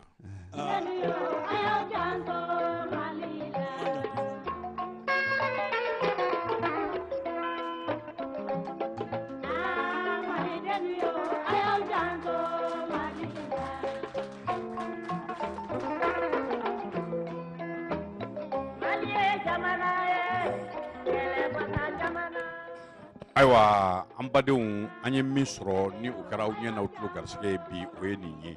an ye maa minnu wele ka na an ka bi baro sigi la an b'u fo k'u waleɲuman dɔn u nana u ye an ja don an yɛrɛ la maître Muntaka Tall k'a fo k'a waleɲuman dɔn docteur Umar Mariko k'a fo k'a waleɲuman dɔn docteur Shogel Kokala Mayiga k'a fo k'a waleɲuman dɔn nka an bɛ min ɲini aw fɛ malidenw an ka kunu sa kunu wagati sera an ka kunu sa kunu tuma sera an ka wuli an k'a dɔn k'a fɔ ko Mali maa wɛrɛ tɛ se k'a jɔ ni anw yɛrɛ tɛ Mali tɛ jɔ mɔgɔ wɛrɛ fɛ ko anw yɛrɛ de ka an cɛsiri k'a jɔ o tuma karisa ye 100 di o karisa ye 50 di a ye 1,000,000 di o ka fanga ɲini